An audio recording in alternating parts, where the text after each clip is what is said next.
Hello, hello. Hi, hi, hi. Welcome, welcome. We're finally back with more discoursing. No, just kidding. Disco Elysium. Oh boy. Yeah, it's my 2.0 as well. How does it feel to be watching me move and play a game? I'm gonna have to get used to it. Just a forewarning, I might be a little off today. I was, I got told this morning that unfortunately one of my guinea pigs passed away. So that was pretty tough. We had a burial ceremony, so we buried her and said our goodbyes. So I'm kind of a little out of it right now. I'll probably start feeling a little better soon, but yeah. And it's been a busy day for me so far, but we're just gonna have fun for this stream at the very least. We're gonna play some disco. I've been really excited to continue playing it because I'm just so intrigued by the story and I want to know what happens. I want to figure out what the heck is going on.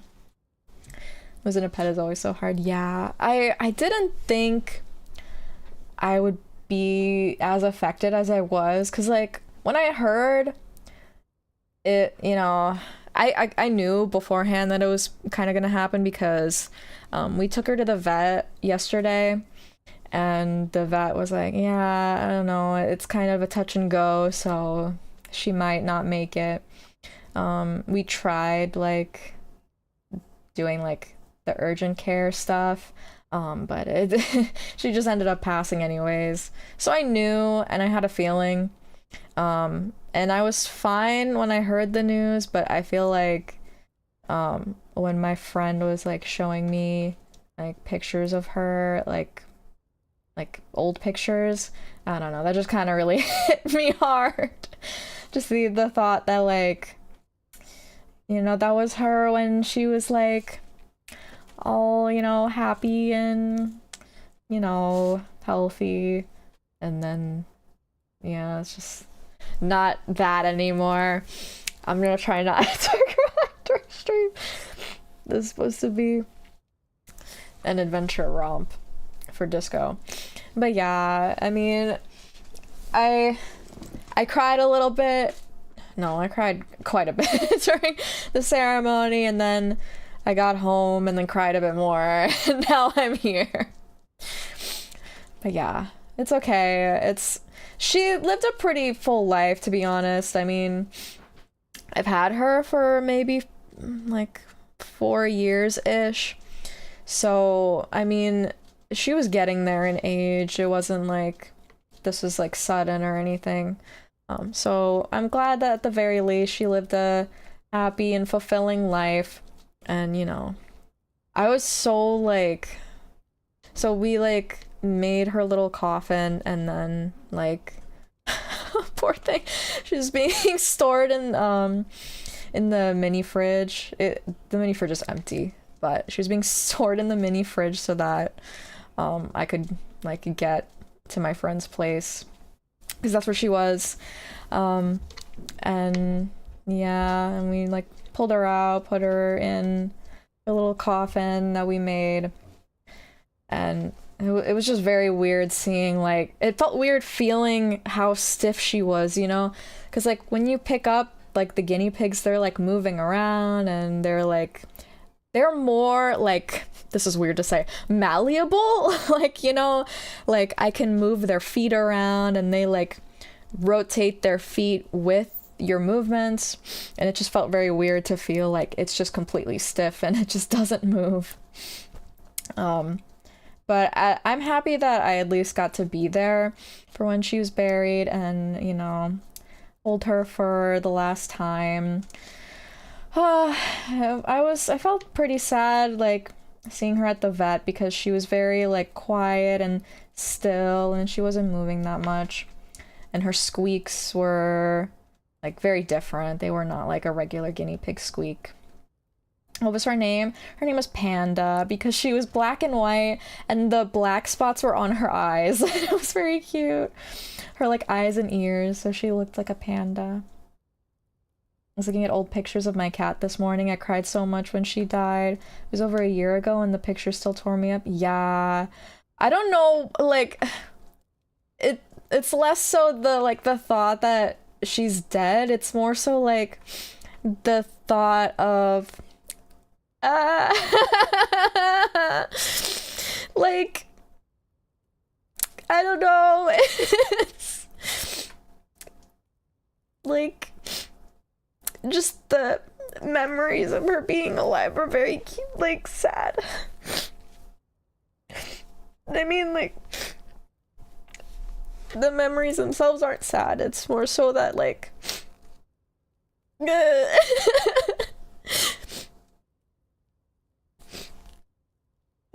sorry.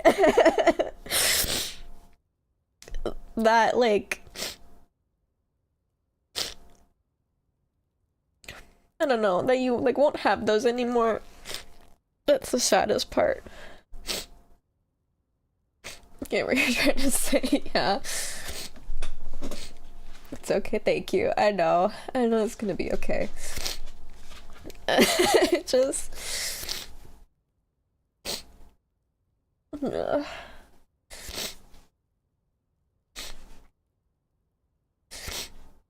don't know. I don't know what to say after that. I just, you know, I don't like reminiscing that much because it always makes me sad. It didn't make me nearly as sad to like this is so weird, but like I don't know, like it's easy to admit like, oh, she passed, you know. It's like it's not sad for me to say that. I think it's more so just sad of like thinking about their life up to this point, you know. But you know, she lived a happy, silly life, and I was like, on the box I was writing like a little my eulogy to her, and I was like, oh, here lies Panda, and you know, she loved to eat yummy food, and she went ravenous over the treats that she would get, and she refused to use the ramp that takes her up to the second floor. She would just like jump directly onto the second floor. She hated using the ramp, and she like she's kind of a bully to like my other guinea pig, Honey. We got them together, so they were together since like they were born, to be honest. And like anytime that Honey would like try to get a drink of water, Panda like pushes her out of the way, even if Panda's not even thirsty, like she already drank. And oh my god, she did not like being like picked up or pet. She just wanted to be on her own. But I'm happy that she had Honey there with her when she passed, and that she wasn't alone. So that's good, at least. No, you were the best mom she could hope for. Yeah, definitely. They were very spoiled. They lived a very good life. Not both of them. Honey's still around. I got to see Honey a bit too, and trim her nails and hang out with her a little bit. I hope she's doing okay too. Guinea pigs are pretty, like, they don't like being alone. My parents have little stairs so our dog can climb up onto their bed, and she prefers to use a cooler, like to step on. Oh my goodness. Ugh, okay, let me take some water.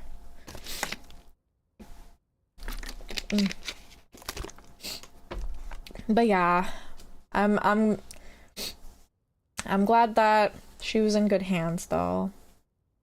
Jumps onto the cooler, then jumps again onto the bed. Oh my goodness. Could make a shrine to her to go visit, and then you'll still make new memories with them. I planted catnip over the spot where I buried my cat, and it's very nice to go visit. Aw, that's very sweet. It serves another purpose. That's pretty nice. We did like, my friend had like this, it's like this circular stone with like mosaic pieces on it with a little flower design, and so we put that on top of her grave so that no animals get to it. But yeah, that's a nice spot. It's a very nice spot to be buried, to be honest. But yeah, that's nice. Yeah. Okay. I don't want to delay the game as long as it needs to be. So, how's my mic? Does it sound okay? I'm always like constantly twiddling with the mic settings, which is why I ask, because I want to make sure that it doesn't sound any different than what we're used to. Sounds a-okay? Okay, awesome. We're gonna be here for quite a while. I'm planning to stream this for as long as I can get up to, you know. Thank you for telling us. Yeah, I needed to like get it off my chest a bit because it just happened. It's like maybe like 3 hours ago. That was pretty recent. So ready for it? Yes. All right. Let me give a fair warning before we start.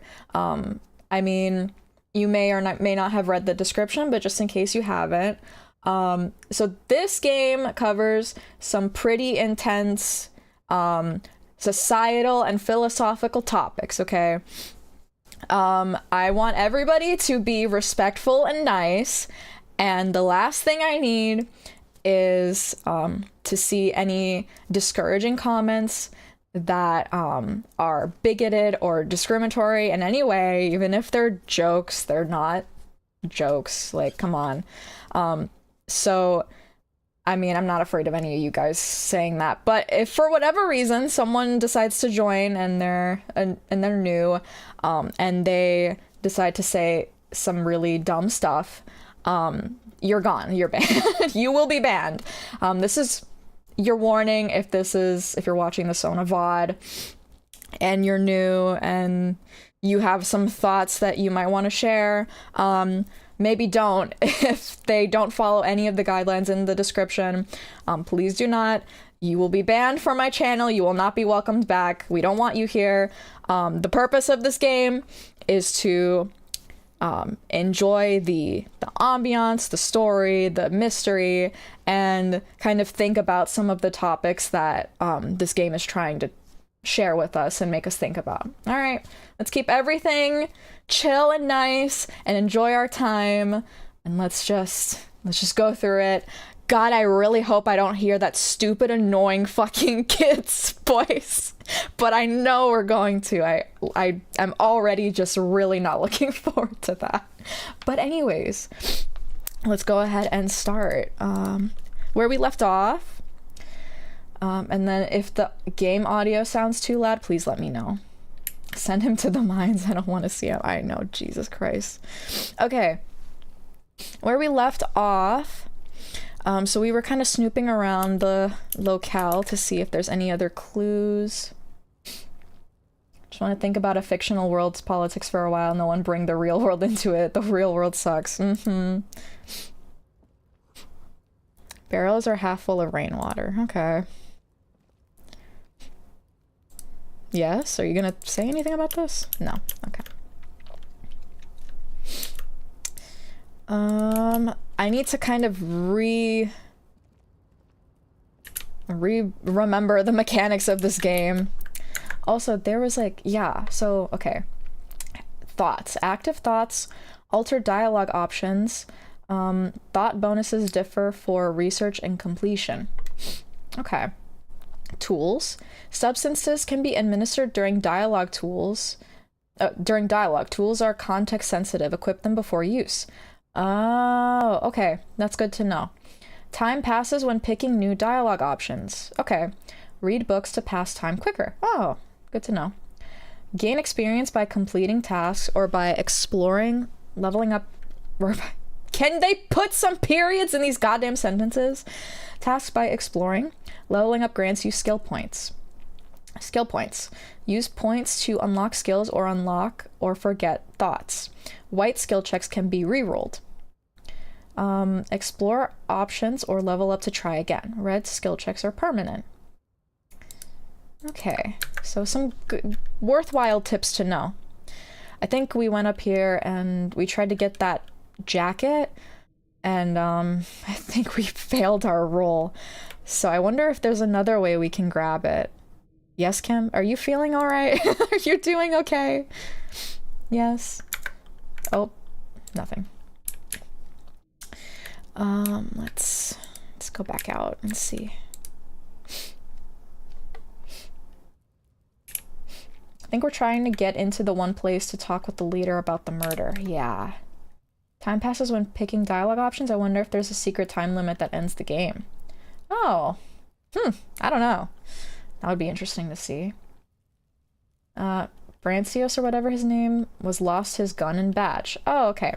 There's also side quests that we can do that might help us. Oh god, yeah, also, mind the hanging body. Sorry.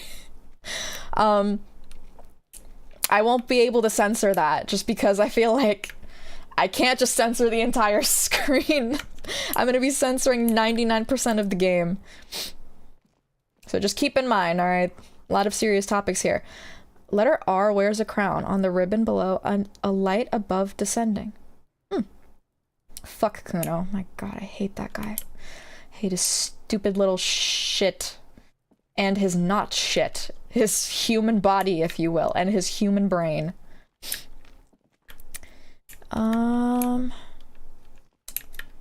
Okay. Can we talk about this? You see a set of tire tracks in the brown slush that covers the plaza mosaic. How's the narration? Is it audible enough? Kuno, yippee. Fuck Kuno. Game is quiet. Alright, I'm gonna turn that up a bit. Nope, that's my mic. Don't do that. That's gonna be too loud. Okay. Am I too loud now? Hopefully I'm okay. Can you even hear the music? It's like the music is very quiet. I put it up all the way. Let's see if that helps. Cat must be louder. Okay. What kind of vehicle drove through here? Hard to say. Your vision is blurred and you're having difficulty concentrating thanks to your relentless hangover. Oh, great. Visual calculus? Ugh, that's not gonna be great. Reconstruct the movement? We can retry it, and let's give it a shot. No. Fuck. These tracks are not interesting at all. Let the street sweeper just sweep them away. Oh my god, my brain is working against me. Oh, so we have to level up to unlock it. I forgot. Okay. We're gonna have to be doing that a lot. It's just re-rolling for stuff. What's this? An old call box with a matrix of push buttons lists all the companies in the East Delta Commerce Center. Oh wow, that's a lot. That is a lot to call. An off-key melody starts playing after you ring the doorbell. Then a woman picks up the receiver. Kuno, please stop calling here. Grown-ups don't have time for your stupid games. Sorry, I was just trying random doorbells. This is the police. Please open the door. Oh, I'm sorry, officer. I thought you were... A spot of static that overrides her words. But the doorbell is broken, and the bookstore shouldn't even be on the list anymore. So I can't help you. Please don't call here again. Thanks. Well, you were A helpful. single beep indicates that the line has gone dead. How's the game audio now?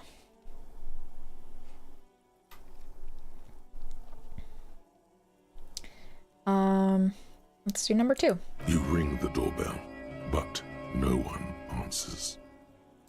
Just seeing the words Andro Orlando gets your hackles up. Its very existence is a threat to your masculinity, to say nothing of your hair. Did we see Andro Orlando yet? Maybe a little loud. All right, I'm gonna turn it a little down.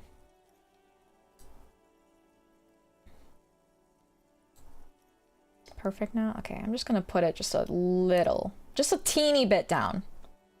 Teensy weensy bit down. You hear no, the same I don't want waiting room music, but no one picks up the receiver anymore. I don't want to click that. I want to click number 3. Artemp. All you hear is static, but Okay. no one answers the call. 24th. You ring the doorbell. I think I have but it. nothing Emma's happens. Fashion Atelier. You wait for a minute or two, but all you get from the call box is silence.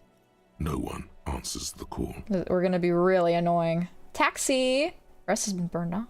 Looks like someone has melted half the plastic off with a lighter. The doorbell doesn't work anymore. Why would someone do that? Slipstream?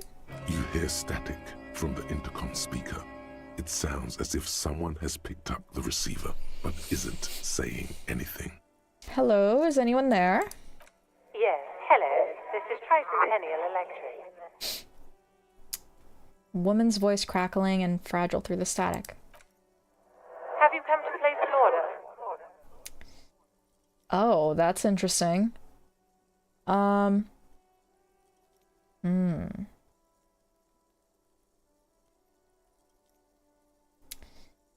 Tricentennial Electrics? I thought I was calling Slipstream. Maybe we lie? Because maybe we're trying to get in, right? Maybe we just lie? I don't know. Yeah, I've come over to place an order. My God. Yeah? The lieutenant exchanges a look with you. Sorry? What?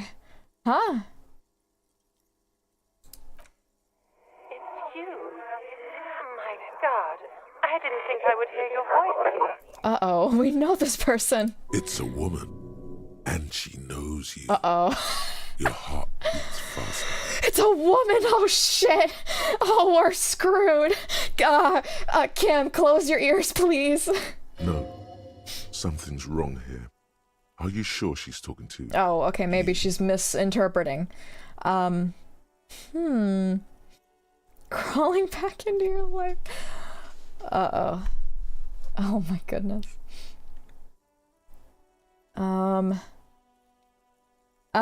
Yeah, it's me. Michelle, just please. She stops and you can hear her breathe heavily, her breath distorted by ancient static. Alright, I don't want to listen to that anymore. Sounds like a ghost. Wind blows through your clothes and you feel detached from your surroundings. Inside the building, a cold memory hangs. Why did you even call? I don't understand. You've been gone for months. I thought you didn't care.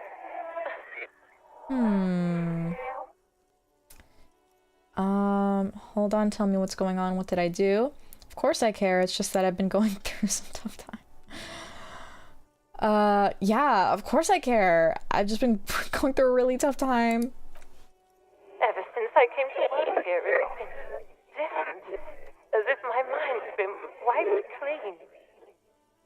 A spot of static overrides her words. When she speaks again, it sounds like she's submerged. It's so nice. Oh? It's so nice to be able to finally forget. Forget about what? She sounds like Oh. she's about to cry. I didn't mean to make her cry, I just wanted to get in the building. The cold is deep under your skin, as if you were talking to someone who's 100 years away. Somewhere inside the building, water is flooding the cellar floor. Oh. Oh god, please don't cry. She doesn't answer. You said it was nice. What's so nice about forgetting? Silence. The only thing you can hear now is static and waves washing ashore on the bay. Oh my god, I get it. You don't want to talk to me. No one ever wants to talk to me. Jesus. I don't know what to say. What just happened? Another seagull passes by.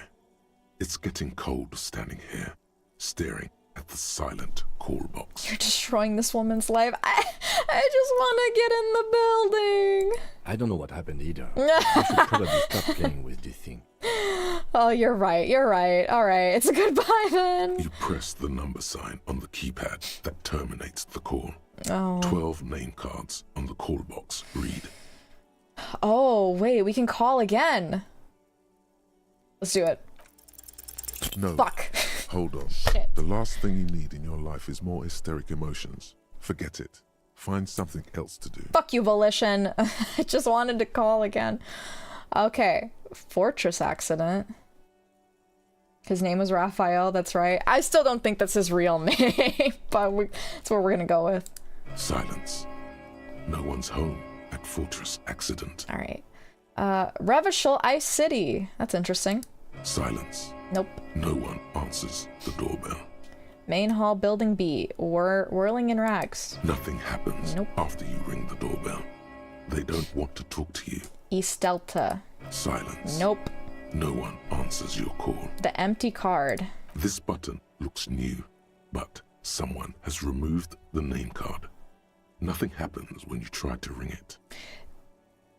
Huh. This button looks new. It's probably not connected yet. Takes a step back, inspecting the other names on the list. Yeah, well, we called every single other person, so there's not much else to do. What's that? Rue de Saint Ghislaine. Ugh. Disgusting name. A June stream, it's a miracle. Yeah! Welcome! Welcome back. It's been 2 weeks. I'm sorry. I'm finally able to stream again. Without horrible banging noises on the floor because the floor was getting remodeled. There are bottles inside. You could pick them up if you had a bag. Wait, I have a bag! I have one! I can collect. Where's my bag, though? Didn't I get one? Bag? Bag? It's a pen. Interact? I thought I had a bag so I can pick up the bottles. Didn't I get one? Right. I swear I got one. Do I really not have a bag? Frick. This Post Lavatorie mail collection box has been heavily vandalized with graffito. A closer Graffito? inspection reveals 2 bullet holes in the front. Oop. Good mail delivery box, pat it. Fuck you, mail delivery box. Hey, it didn't do anything wrong. It got shot. Be nice to it. Good mail delivery box. Oh, that's so cute. The box seems happy. Oh, that's so Eat cute. shit, pig. Hey! Fucked by the coon. Oh. And St. G with a crown have been scribbled on it. Jenny is a whore and best set mailbox also. Hey, leave Jenny alone. Also, fuck you, Coon. I feel you, mail collection box. Been there, post Levator mail collection box. Been there. Mail collection box, you should man the fuck up. I feel you, mail collection the mail box. collection box seems cathartic. Thankfully even. So do you. You shudder. Then you swallow. I got morale from talking to the mailbox. And then suddenly, you see it. Over all the other graffitos, someone has, using the tip of a very sharp knife, cut the words, Revachol forever. Well, that's our turn to leave, our cue to leave. You have anything to say about that? Yes? Nope, alright. Undertale has interactions. Junie, it's me, I'm Junie. So glad you're back, by the way. You should really get Silk Song. Oh my god. Do not talk to me about Silk Song until we've completed Hollow Knight. So freaking good for real. If you thought Hollow Knight was good, Silk Song will blow you away. I'm interested. I'm intrigued. I should talk to my mailbox whenever I'm feeling bad. When was the last time that you have, you know, said hello to your mailbox? When is the last time you even checked up on your mailbox? How many times have you just like left the mail in it and just forgot about it? Come on, it has feelings too. So freaking hard though. I swear I had an easier time beating Pantheon 5 than I have trying to complete the second act. That's one thing I'm not looking forward to though. The difficulty spike. This book has a rose, pistol, and a half-naked dame on its cover. Oh, lovely. Appears to be an erotica, but without actual erotica. Oh, I disconnected something! What did I disconnect? What happened? It might have been my keyboard. Let me just make sure that that's plugged in. Sorry! I get really serious about erotica, guys. Alright, what's this? Muscular man surrounded by flames. Book about pate. This book, you don't really understand what it is about it, nor does it seem important. It takes willpower to even read the author's name. Jan Kaus from Iguana? Is that what it said? Book about Boidero culture? It promotes freedom and roaming upstream. Book about the future. The government reads your mind using radio technology. Oh, we can go into the bookstore. Let's talk to this lady. Hello, sir. Step right in. The store is open. Oh, I definitely will.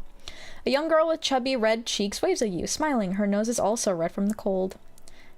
Hello, I am the law or high. Great options. Hello. Are you interested in a new and exciting book? Oh, she's so cute. She stomps her feet to feel warmer. Oh.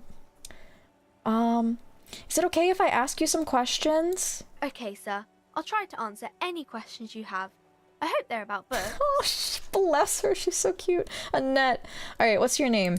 My name is Annette, sir. My mum, her name is Plaisance. She owns the store.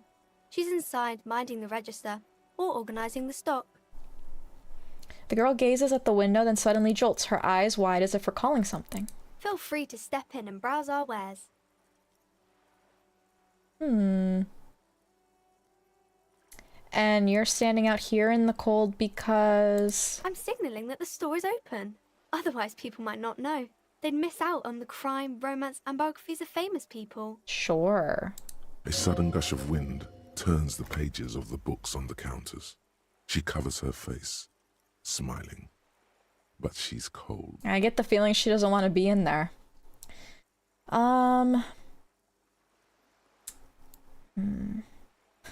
Such a good trooper you are. You're already learning the value of hard work. Ugh, gross. I could help but brutally dismantling the free market. You're cold. Can I help you in some way? I should have a word with the store owner, maybe? Can I help in some way? Kind of you to offer, sir. She doesn't know what else to say. Oh. What could you do to help her anyway? I don't know. Should I have a word with the store owner, maybe? Oh, no, sir. I'm happy to help Mum by luring in customers. Besides, I have some hot juice in my vacuum bottle to keep warm. What is this? Crime business? What is romance?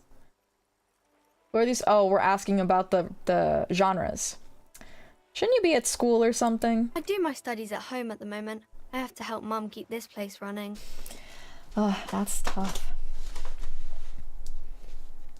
I give you permission to play Silk Song and go back to finish Hollow Knight at a later date. Also, am I like... Sorry, I want to check if I'm like running into the mic or with my headphones. So I'm not scratching the mic. Been seriously hating all the flying enemies. Just get the fuck over here. Both of the beast fly fights have been pulling my hair out. Oh. No Kim appreciates a man who's good with kids. Well, nice kids, yeah. I mean, he hates kids, so maybe he doesn't give two shits about how you treat them. Get her a hat? Oh my god, that would be so cute. Oh. School is stupid, you're lucky not to be there. What is school anyway? Oh yeah, we're like really fucked up. Isn't going to school more important than this? Mum says it's necessary to do both because it builds character. Mum says a proper worker is dutiful.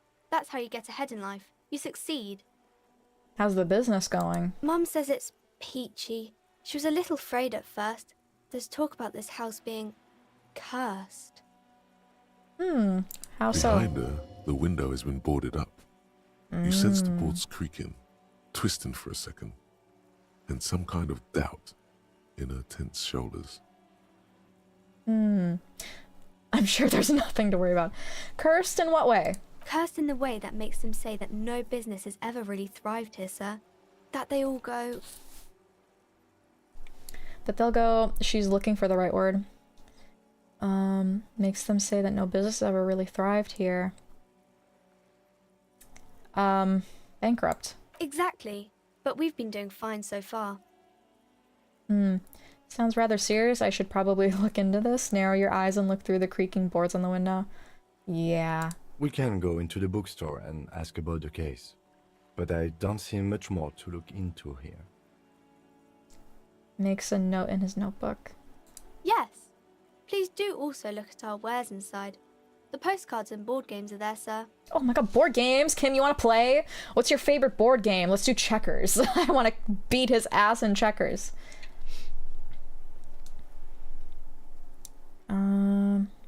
What do you know about the other failed businesses? Nothing really, sir. Mum doesn't allow me to sneak around in the back rooms or the cellar. I don't really know what's there. How does this curse manifest itself? It does not manifest itself in any way. It does not exist. I liked it better when we were talking about whether it's appropriate to stand out in the freezing weather. You just like to see children in pain, you fucking sick weirdo. I'm sorry, I didn't mean that. Let's talk. But Kim, the plasmic manifestations. No such thing. The lieutenant stands at your side, stern and serious. Oh, bless him. Anything else you wanted to talk about, sir? Oh, enough about the curse for now. Maybe I can tell you about some of our books instead. What's this crime business? Crime fiction is about murders or burglaries or things like that, and the work of a policeman or a private detective who's trying to solve a crime and catch the criminals. Wait, not crime fiction. I need to know what crime is. God damn it. Why would anyone want to read about crime? Okay, I get it. Crime, murder gets the people going. And it's kind of like a puzzle too. You can guess who the criminal is or how the good guys are going to catch him. I'm a policeman myself, by the way. You don't look much like a policeman. Well, you didn't have to rub it in. She examines you as if to find something policeman-like. What does a cop look like, then? Didn't mean to offend, sir. Sorry, sir. It's just that you don't look like Dick Mullen. She points to a book cover on which you see a strapping Vespertine officer. He stands grimly over the body of a dead woman. Used to be exactly like that Mullen guy, then I decided to live a little. You know, nobody actually looks like the guy in the pictures. That's just a stupid fantasy of a man. It's not your body that's important in police work anyway, it's your point to your head. Well, look at that guy. I'll never be as good as Mullen. Actually, I had other questions. You know what? It's not your body that's important in police work anyways. It's your noggin. Head? Yes. Yes. No, it's your soul. Your blue soul. Oh my god. No, your resilience. We can argue about what makes a police officer, like, all the way to Sunday, but we're not gonna get anywhere. Soul. That Mullen guy looks like a Happelman. Who could respect that face? It's not even drawn correctly. He lacks soul. Grit. A total disregard for personal safety. You gotta take the pain. I guess soul. I'm not sure I understand. Policeman's gotta have the right stuff and ingrained sense of the law. No one would follow a weakling like Mullen. If you say so, sir. He's just a fictional character. He's no match for your soul. Thank you. Maybe you can show me some real police work, sir. Like in the books. The cover image of Dick Mullen seems to stare at you with harsh disapproval. What's this romance. It's the type of book where there's a rich lady and she has to choose between the good man and the bad man. Oh lord.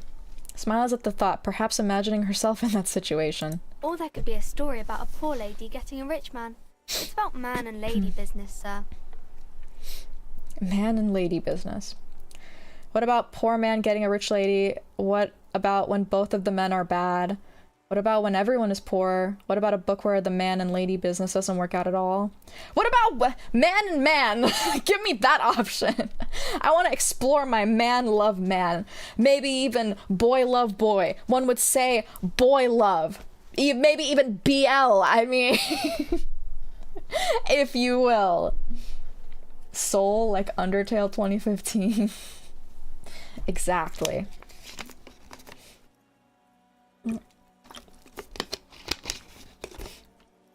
Monopoly. Let's beat Kim at Monopoly. I think he'd beat the shit out of me at Monopoly, though.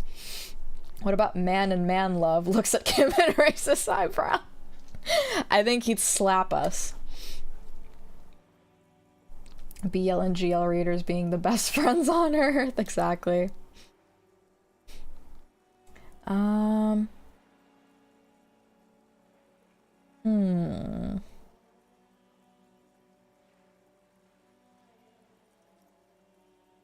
What about a book where the man and lady business doesn't work out at all? I haven't read many of those. Maybe you should ask Mum. Yeah, you think she has one about an excruciatingly painful breakup? I don't think it's a romance story if the main characters break up, though. I don't know. Pause is trying to figure out the appropriate answer. No, think about it. One where they plunge into a torrid spiral of pain and recrimination? Only it's really long and drawn out. Scared? Scarred for life. Phantom limb. No, I don't know. Confusing her. You can take this. Blossom like a pain flower. Yeah, and it drags on for years and years with no resolution in sight. The girl is at a loss for words. Each of you filling with resentment and bitterness for having ruined each other's lives. She shifts and sways on her feet. Okay, we don't confused and uncomfortable. We don't need to trauma dump on this poor girl. Stop. There's no need for this. It's in your power to change the subject. Each of you tearing at the other's innards, leaving a gaping emptiness, a vacuum heart that still hurts ceasingly. On second thought, this seems like an inappropriate topic to discuss with children. That's maybe the best option. She's so funny. Don't do this to the poor child. Okay. Thank you, Volition. Yes, thank you.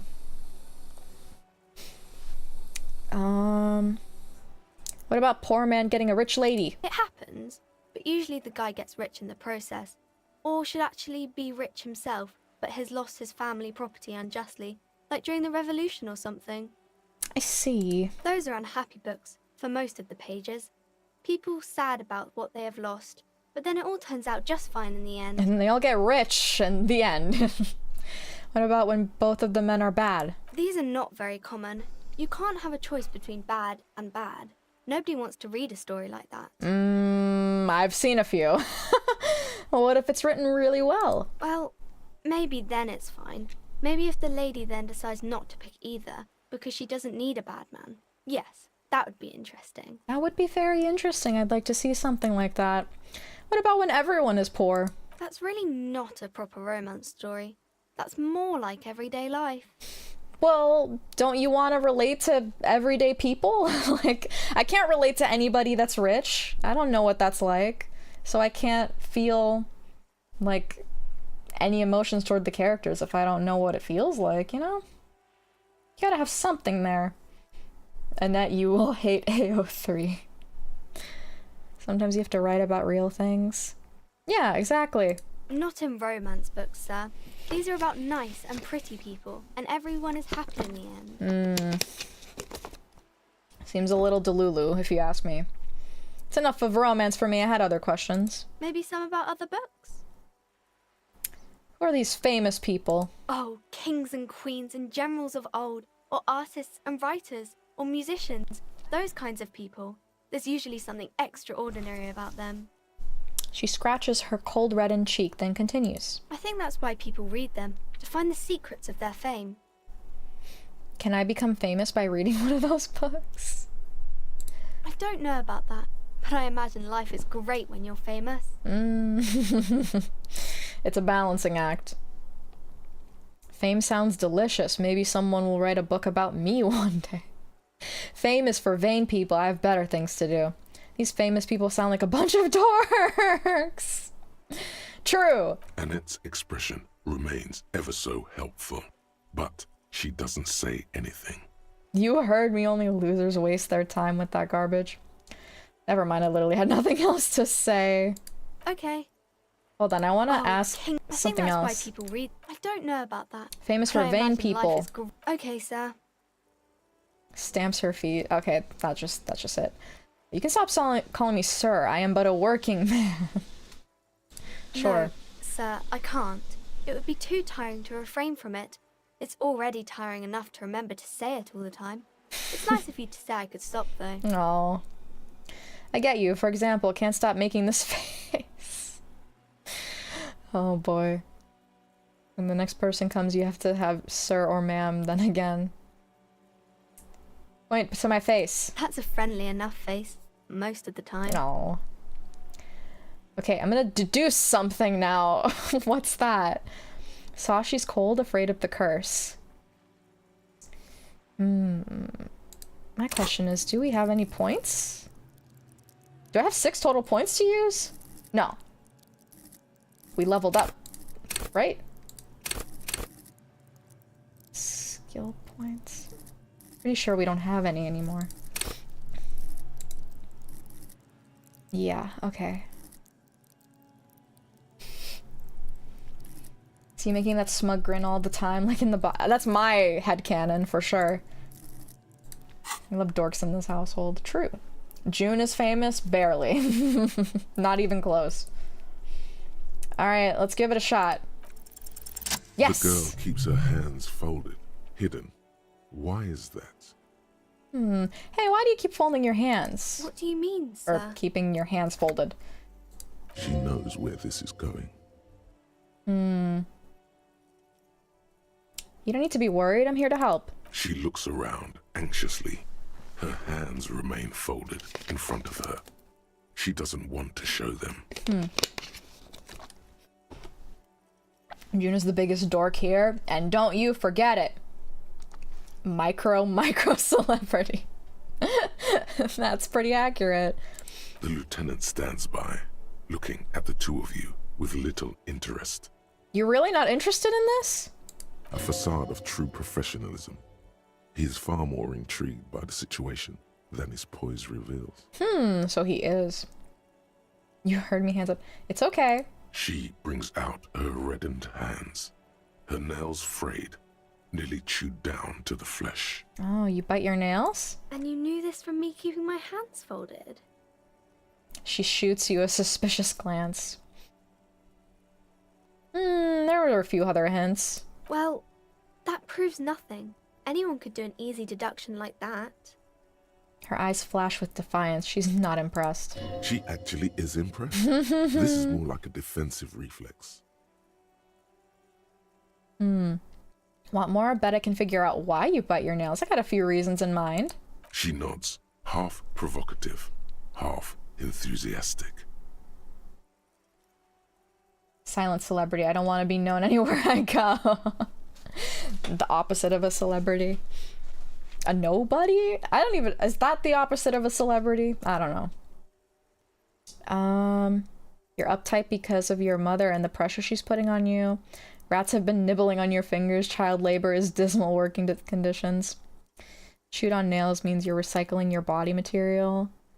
Intense dedication of the way of business. No, it's very clear her mother's putting a lot of pressure on her. Maybe so, sir. No. Okay, I know it's a bad habit, and I shouldn't. It's what is it called? A lot of grooming stuff is often like a way to ease the mind, you know? If you're like feeling nervous but you're not really aware of it, or it just kind of becomes a habit, That's why, like, a lot of habits you can't... They're, like, subconscious, where you do it without thinking about it. It's kind of like a way to calm your nerves, you know?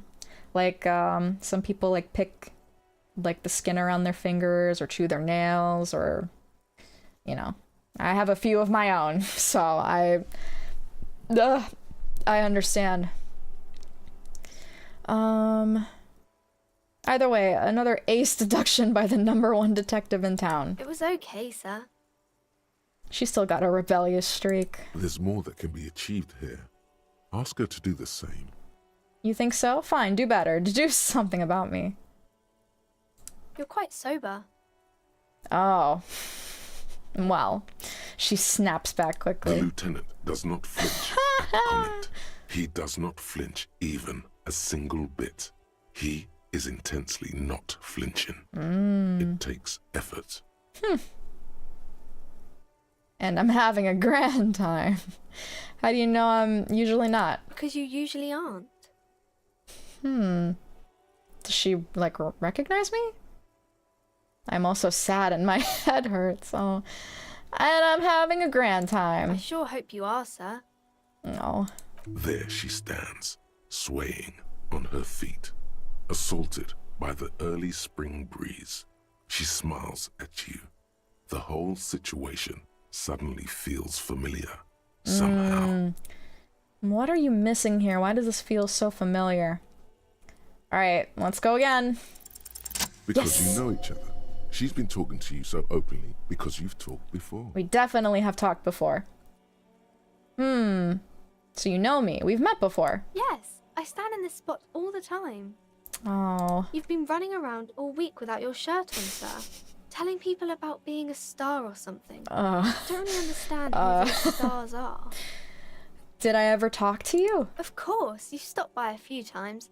You certainly look better than the last time I saw you. Oh. Thanks, I'm trying. Yeah, I can see. You don't have party eyes anymore.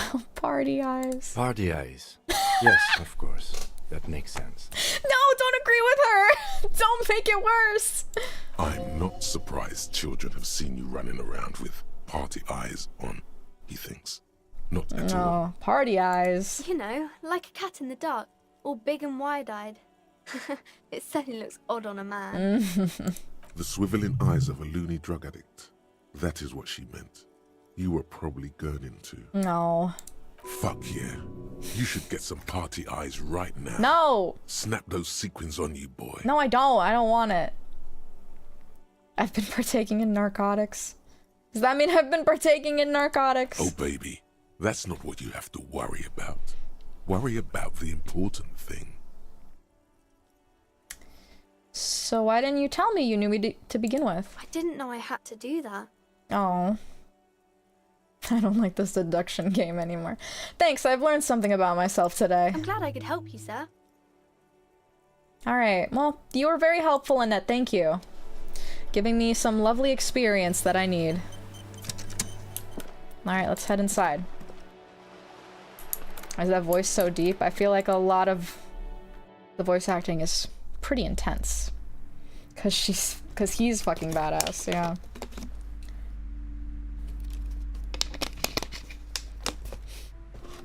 Get my girl a nice thick hat. I wish we could. Alright. Let's take a look around. Gift books and molten candy. What is this? The display rack is brimming with worn paperbacks featuring an extremely muscular, sword-wielding barbarian on the cover. Nearly all the titles contain the word Hyundai somewhere. Storekeep? Tell me about the Muscle Man box. Oh, Man from That's Hyundai. her! A very popular series of adventure novels. They're awfully immoral and violent books. This is the lady we called earlier. Why are they so popular? Blood and violence, scantily clad women, epic narratives, all those mystical things he encounters. They're bound to grab those with little imagination and nothing to do. Fair. Sounds good. Which one should I start with? What does it matter? They're all the same. However, the customer is always right, they say. Fair. If you're a novice of the series, I'd recommend Hyundalaman, the man from Hyundal. It's supposed to be a good introduction to the series. Oh, we can buy it. I don't think we don't have the money. Well, let's look through the display of books. Rows and rows of Heimdallar blur your vision. You make out some titles. Man from Heimdall and the Mammoth Riders. Man from Heimdall, Return to Heimdall. And the Solipsistic, Man from Heimdall and the Heimdall Man. This is so silly. Good God, how many of these are there? Maybe 100. Man from Heimdall and the Sages at the End of the World. Man from Heimdall and the False God. Man from Heimdall and the Scorched Earth. Man from Heimdall, the Heimdall Colonies. Man from Heimdall and the Swamp Beast. Man from Heimdall and the Snow Crabs. I want to read the snow crabs one. Those snow crabs are worse than they sound. No, they sound awesome. Is that all? Not even close. Man from Heimdall in hell. In Man hell! from Heimdall and the Forest of Slaves. Man from Heimdall under the lake. Oh, Man from Heimdall. Heimdall burning. There's even The Trial of Death, a pastoral combat game book set in the world of Heimdallar Man, and so much more. Oh my goodness. Pain threshold. Do any of these books call out to me? Yes. Nothing Fuck. of interest. Only silence and the cosmic background pain radiation. Shit. Man, I really hate it when we lose a roll. It like hurts my soul. Sports magazines. A small mountain of colorful board game boxes. There are numerous types of games for all ages. A lot of shelf space seems to be taken up by Wirral-related merchandise. So you've been partaking in narcotics. People don't generally wake up naked in a hotel room with total memory loss without the partaking in narcotics. True! Sounds like a baby. His first words were, "Mother, father, my hunger is insatiable." Wonder if you can buy it and give it to somebody? Perhaps, yeah. All of these titles are surely foreshadowing. I guess we'll find out. What board games do you have here? Wonderful board games, sir. Viticulturist is a classic for sure. Or perhaps you'd like Archipelagos of Insulinda, a very educational game for those interested in geography. Raubritter is a fun game of economic competition, but can get quite intense after a while. We have games for the whole family. You can play with your children. Oh, yeah, I have kids. Who are you going to play board games with? Do you have friends or family? I want to play with Kim. Wow, I have children, a family? Do I have friends? Look at the lieutenant. Yes. Are you actually friends? Yes, yes we are. Or just colleagues thrown together by circumstance? Oh, I thought that said, look at me, do you want to have children with me? like you saying that to Kim. I don't feel like as if I have any kids. Yes, kids, friends, chicks, I have all those. I don't feel like as if I have any kids. Friends are technically like family. Yeah, exactly. For playing with friends, I'd recommend Suzerainty. It's a civilization building game where you build a civilization, then set off to brutally colonize and repress other civilizations. Oh my god. It'll cost 12 real. I need that game. I need to play it with Kim. I need it, but it's $12 fucking dollars. We need to make money. That's Monopoly, it is. It basically is. Kim, please play Monopoly with me. I'm begging you. What about all these Wirral things? Lousy auras there. No, role-playing games are popular among those types. You know, who are into those kind of things. Personally, I don't like it. Not at all. Well, I didn't ask for your opinion, alright? You normie. I've heard they turn people into occult enthusiasts. Breakthrough imminent. That they have rituals where they try to summon entities. Highly immoral stuff. You can still buy them, though. What's going on here? Unlock some way home. Unlockable. Okay. I still don't understand this yet. Oh my god, there's a lot. There's so many. Breakthrough? Did we have a breakthrough? Is that what we got? I'm so confused. Can we unlock anything? Or was this automatically unlocked for us? Kim, we need to play Wii Fishing. No, that's gonna break up our relationship. He's gonna kill me. Eyebrow raise. You set that up way earlier. It had a time limit. Time limit? Huh? What? I'm so confused.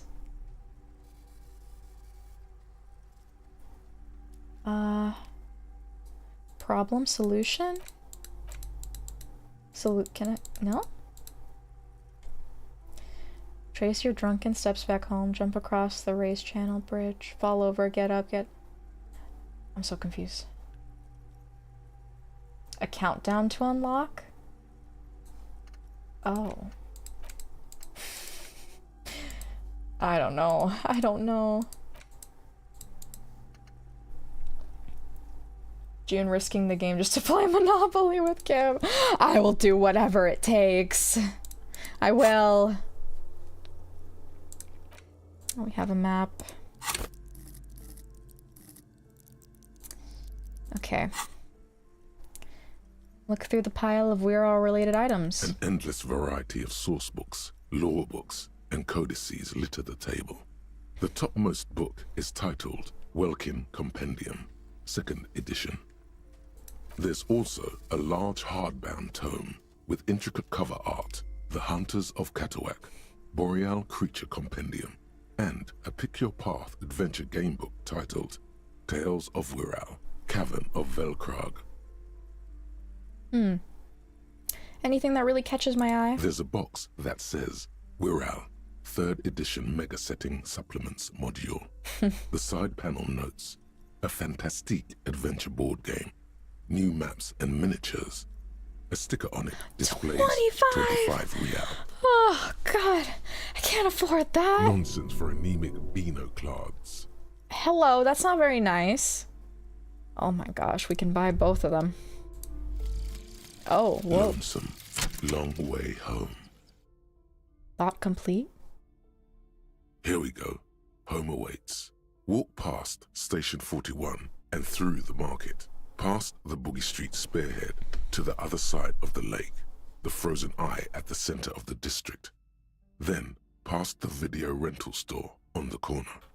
There, at the end of a street lined with pine trees, a small house no larger than a matchbox, 11 Voyager Road. You no longer live there.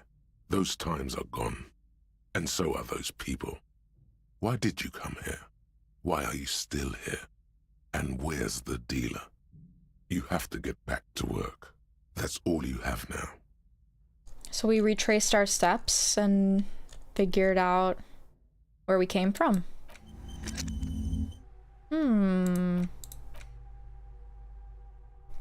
Bonuses from the thought. Learning cap for perception raised to 5. Speed gives 1 psych. Oh. Nice. So if we find these problems and solutions, then we'll get some extra perks. That's interesting. Alright, our brain is finally moving. In a good direction. Average VTuber fans. Oh no. Arda. Like trout. Monopoly isn't a game, it's a religion of ethics and business. I take Monopoly very seriously. What's the meta though? I don't know. You see a set of tattered curtains blocking the way to another room. A strange cage-like trinket dangles from the curtains. Excuse me, officer. The back room is strictly for employees only. Is there a cage in the back? Cage-like trinket. Examine it. You see some kind of charm. an irregular polyhedron assembled from bones, sticks, and straw. Inside, a disturbing fish head with empty eye sockets stares at you. What the heck is in there? Aside from poking at it suspiciously, there is nothing else to do with the fish head charm at this time. The curtains remain shut before you. What's behind the curtains? Nothing. Now please go back to browsing the books. Don't you feel compelled to look at the books? The books are all you care about. You can't gaslight me, woman. Oddly enough, the more she tries to draw you away from the curtains, the more alluring they become. Pull open. Do Just it. as you're about to pull apart the curtains, the petrified voice of the shop owner cries out once more. Sir, don't touch that. I told you it's off limits for the customers. Her hands are, her hand has closed around her pendant, her fingers nervously playing with the talisman. Well, what are you gonna do about it, bitch? Psychologically speaking, we're done if you decide to open them. I won't be held responsible for the consequences. It's too dangerous. She looks away, mumbling. Why is everyone always messing with the curtains? Why can't they just buy books like normal people? If maybe, like, it wasn't curtains and it was just a door that said employees only, it would be less alluring. But lady, it's just a fucking rim of curtains, like, that are so easily able to be pulled away. Like, of course people are gonna be drawn to the big yellow curtains. I don't care, I'll open them. I kind of I want to talk to her first before I mess with the curtains. All right, I'll think about it for a while. Thank you. Let's just talk about this first, all right? There's no reason for you to venture into the unknown. All right, I'll Lies. talk to you. Rip them open, we say. We don't have to rip her open. There is something mysterious about the curtains. Be careful. The curtains, tattered with age and covered in dust, hang before you, as if taunting you. Rip them apart this time for real. No, we're gonna ignore the curtains for now. Let's go talk to her before she yells at us, and then we're gonna open the curtains. Because I really want to know what's in Welcome there. to crime, romance, and biographies of famous people. My name is Plaisance. Is that the name of the store? Be welcome, and please take responsibility for the energy you bring into this space. A golden pendant hangs around the woman's neck, in the shape of what looks like a tiny fish head trapped in amber. What's this thing with her and fish? Not even just fish, fish heads. Before we go, you seem to be well off enough. Can you give me some money? My gosh. Curious pendant you're wearing. Oh yes, helps to have an anchor in these times. Interesting choice of word.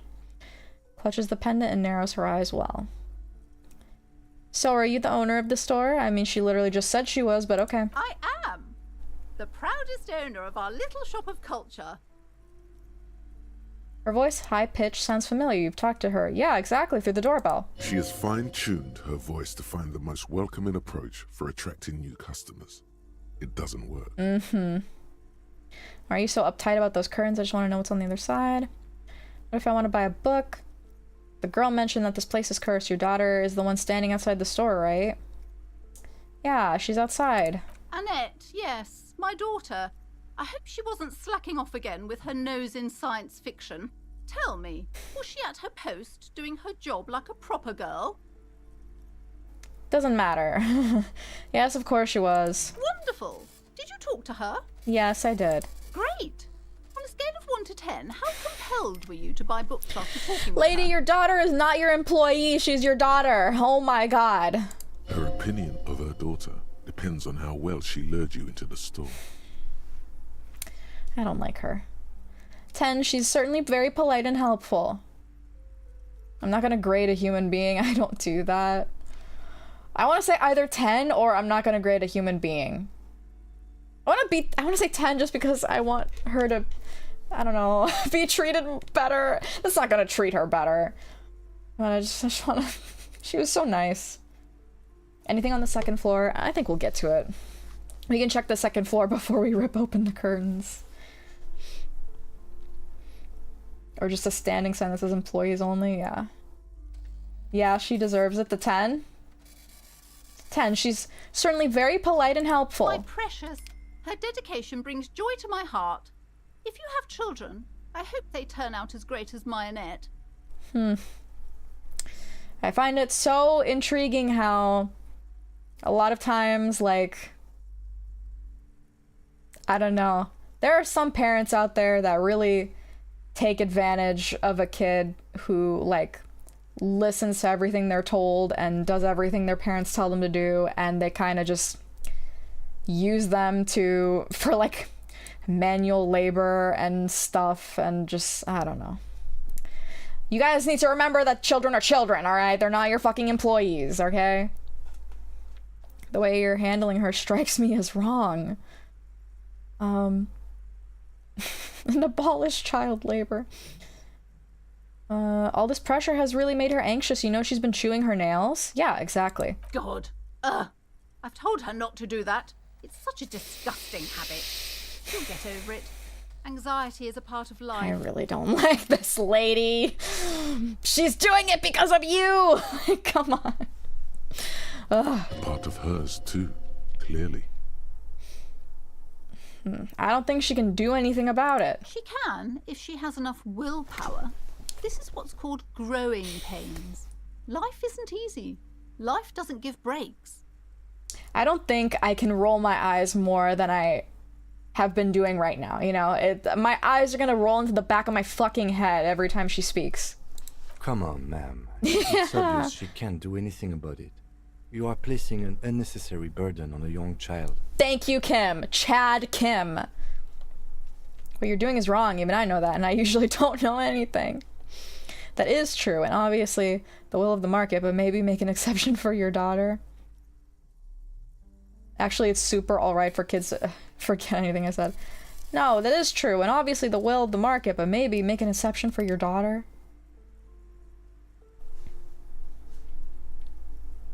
She does it too. That's probably where Annette got it from. Yeah, exactly. So, like, who are you to fucking talk, bitch? She stands stiff and severe, silently fuming. 10 or so seconds pass without change. And who are you to tell me how to raise my daughter? I've heard it before. This is a person coming to terms with a new reality, one where they are wrong. It's not easy. It is very hard to talk to people like this, that's for sure. Oh no. Hold on. I need to invite her inside and apologize. She must be freezing out there. God, I fucking hate you. There. I don't know what to say to you. My husband, he tries to teach me business lessons. I have what my mother called a dull mind. All this stress. It sounds like both the husband and the mother treat her the way she treats Annette. Oh, great. She has such a great set of parents to help her guide her into the world. You're like Annette to your husband and your mother. Oh, well, my mother was horrible, of course. Absolutely perverse energies around that person. But my husband... My husband is completely different. Of course. Sure. Is this husband Annette's father? Is she an only child? She told me she doesn't go to school anymore. Yeah, she told me she doesn't go to school. She's been too busy helping me here. So she studied at home this trimester. This is a temporary solution, of course. How long is that gonna last? Oh, look, Annette's reading a book over there. Oh, bless her. I mean... Do you really not have anybody else helping you out with the bookstore? If you really need an employee, why don't you just hire one? Are you, like... I'm sure you don't pay your daughter for this. I assure you, I of all people understand the importance of education. She will be back in school the moment the store takes off. That's bullshit and you know it.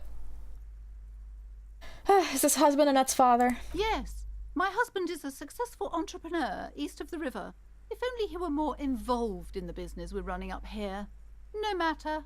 Soon we'll both be off for Grand Couronne. What's Grand Couronne? What the fuck are you talking about?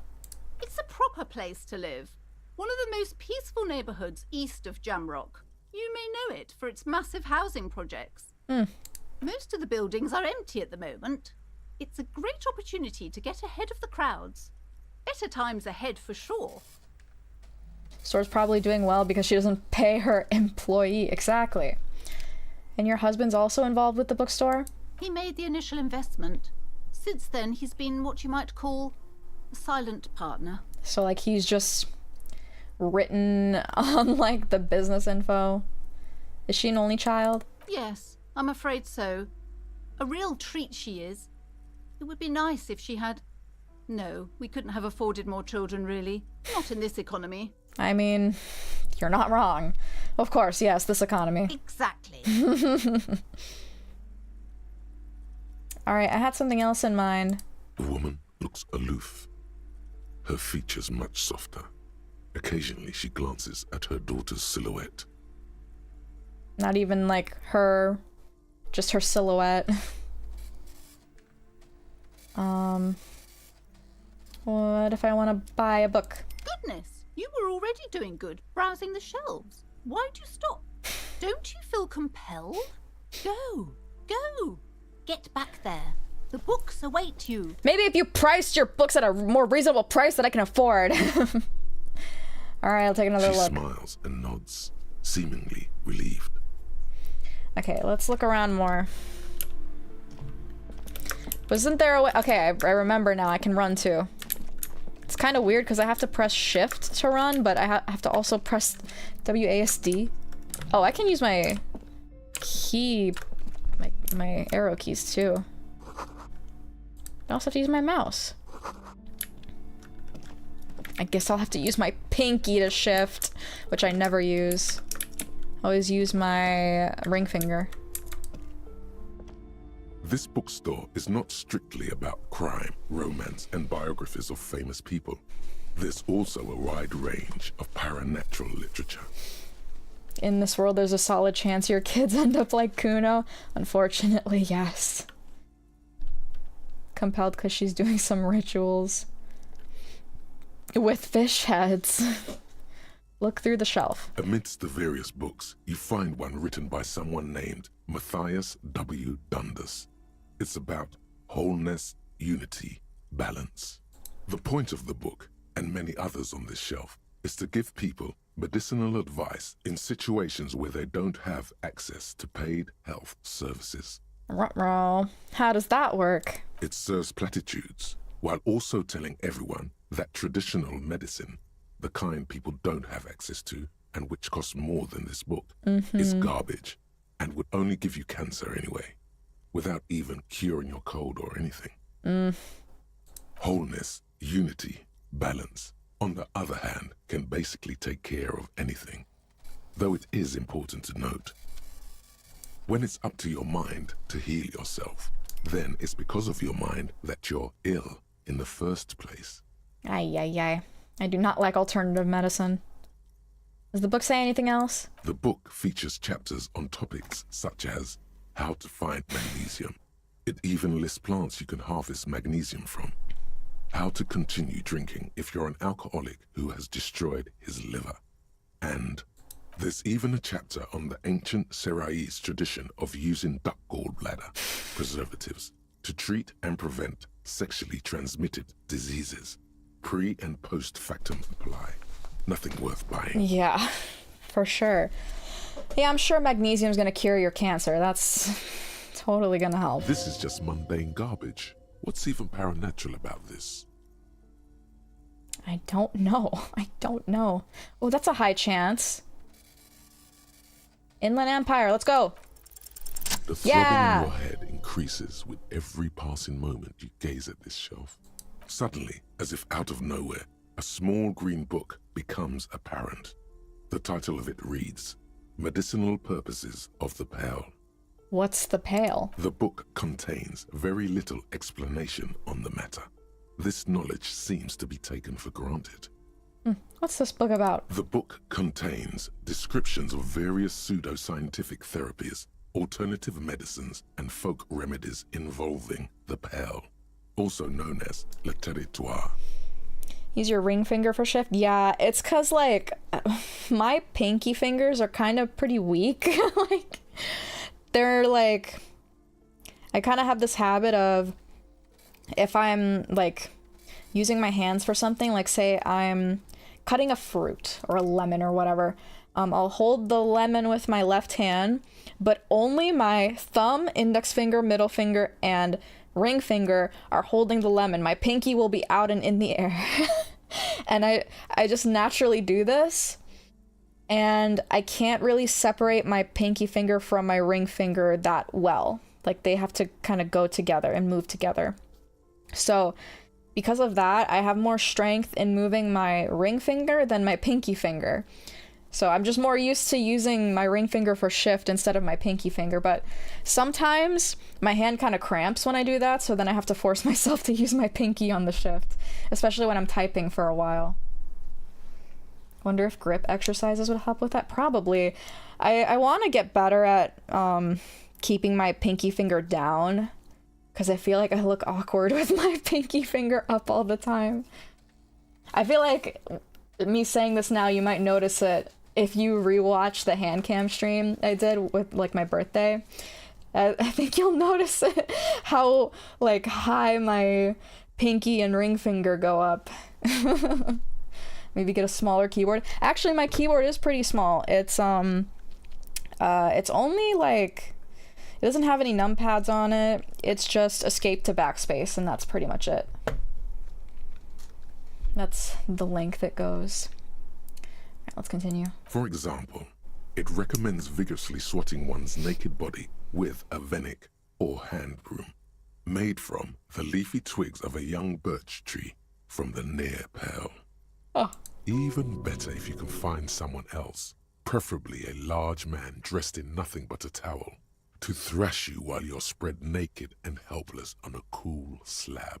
What is this shit? Sounds painful. It is supposedly invigorating and good for the circulation. This sounds like a weird sex thing. What else? It also recommends consuming distilled spirits like vodka or whiskey that have been aged in the pail. Readers are instructed to cover these jars in a shallow hole just inside the pail and leave them there for 30 to 60 days, depending on the potency desired. Does any of this do anything? What does this pale aged liquor do? Among other benefits, it is alleged to restore a damaged liver to perfect health.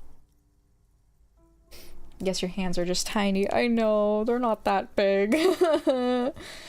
No, it works, trust me. Sure. Should probably get my hands on some of that. What else is there? For general health and well-being, readers are encouraged to take regular strolls through the pail, though a sidebar cautions readers to limit each stroll to less than an hour. These strolls promise to cleanse the mind of worries and the body of toxins, especially if the perambulator performs this ritual in the nude. Nudity figures prominently in a number of these prescriptions. Oh my goodness. This is exactly what you need. Is it? I don't know. I don't want to be the party pooper, but this pale territory sounds sort of dangerous. Maybe you shouldn't walk in it naked. Why is Half-Light the voice of reason in this? Come on, Inland. You really want me to do this shit? There's an entire section devoted to cures for men who are struggling to perform their marital obligations. Oh my goodness. Well, I certainly don't need that. No, I probably need that. Excuse me, sir. I believe you've been perusing that particular volume long enough. If you'd like to continue reading, I must insist you buy it. Oh, shit, I can just barely not afford it. I kind of want it though. All right, what books are these? Sir, please, no browsing in that shelf. That wisdom is not for free. But, oh my I god. can't have you end up, like, opening a police store next door and stealing my customers. Oh no. Oh my goodness. All right, we'll come back to this. Maybe we'll grab this book. Oh boy. The fuck is the pale? Is it fog? Maybe. It might be some like kind of secret foresty area that's all foggy that might have some very dangerous creatures in it. June needs to practice her pinky with Mom. We'll have a little tea party, and instead of having our pinkies up, we'll try to force them down. Several maps have been attached to a bulletin board hidden inside the alcove. They're held up by small pins. The board has come loose from one corner. The maps look old and faded. Your eye catches a map of Insulinda, a map of Revachol, and a map of Martinez. Look at the map of Insulinda. This large map displays archipelagos.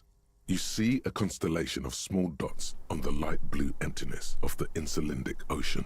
The largest in the northeast is La Caillou. Oh my god, my favorite children's show, La Caillou. Seminese Islands, Ile de Fantôme, Ozon, Laurentide, Fas à la Mer, Archipelagos, North Arcade Islands, all just specks of dust on the vastness of the Insulindic.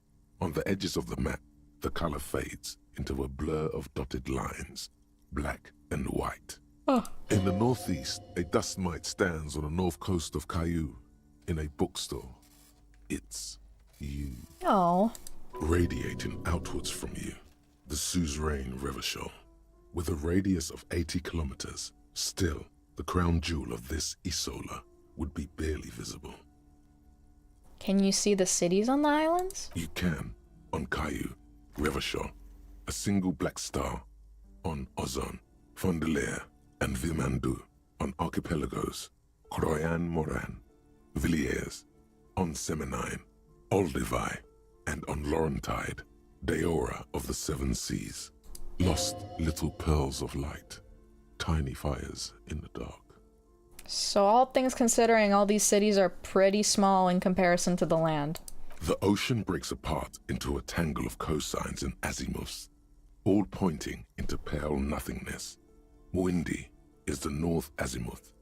Grad is the northeast azimuth. Samara is the east azimuth.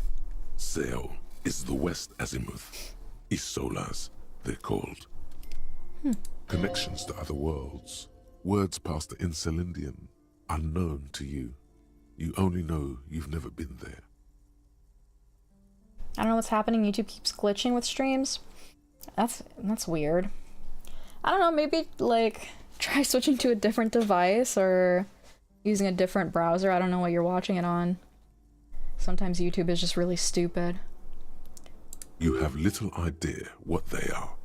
Distant stars, gods, but looking at them makes you feel almost non-existent. Whatever they are, the Isolas are immeasurably large compared to you, and very, very far away. Perhaps they are gods, gods of distance and outer dust. I think conceptualization is one of my favorite portraits. It looks so cool. Alright, let's look at Revachol. The north coast of a verdant island is shattered by the delta of a river. It is the River Esperance. Countless bridges put the shards back together, connecting city blocks to river islands. La Delta says a great artificial heart in the center, teeming with life forms and construction. Switch to phone. Maybe my tablet's YouTube app having issues. Yeah. I think recently Palma and I tried to watch something on Netflix, and so I turned on my TV that's in my room, and when I opened up the Netflix app that's already on there, it's like built into it, it said that the device was too outdated for Netflix. And I'm like, what the heck do you mean? How do I update my TV? It was so stupid. Paintings are some of the best art in this game too. Yeah, I know, it's so pretty. To the east, rolling hillsides, Le Jardin, Stella Marie, the suburbs of Saint-Baptiste, swallowed up into the megacity. They sound rich to you. This is Revachol East.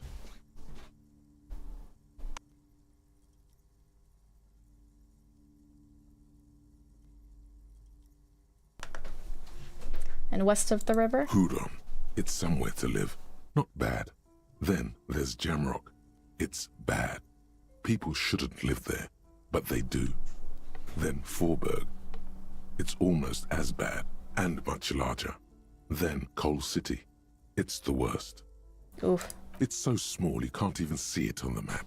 No, wait. There it is. north of Jamrock, the strip of coast next to the Greater Rivershell Industrial Harbour. It looks downright despondent. It's almost Coal City, to be honest. It's cheaper to buy a Roku, I think. I don't think my TV's a Roku, but I've used one before. I don't know, Roku's interesting. It's like, what I don't like about TVs nowadays is that they just kind of like install shitty apps that you're never going to use on it, and it's just like, they just bother you. Samsung? I feel like I trust Samsung a bit more. No, Coal City is worse. A charred limb. Rain falls on its slick black streets. And then there's the burnt-out quarter in the heart of Jamrock. Is it cold in this bookstore? Or is it just you? No, this is somewhere to be. This is all you have. But it's still something. Streets and sodium lights, the sky, the world. You're still alive. Yeah, that's at least something.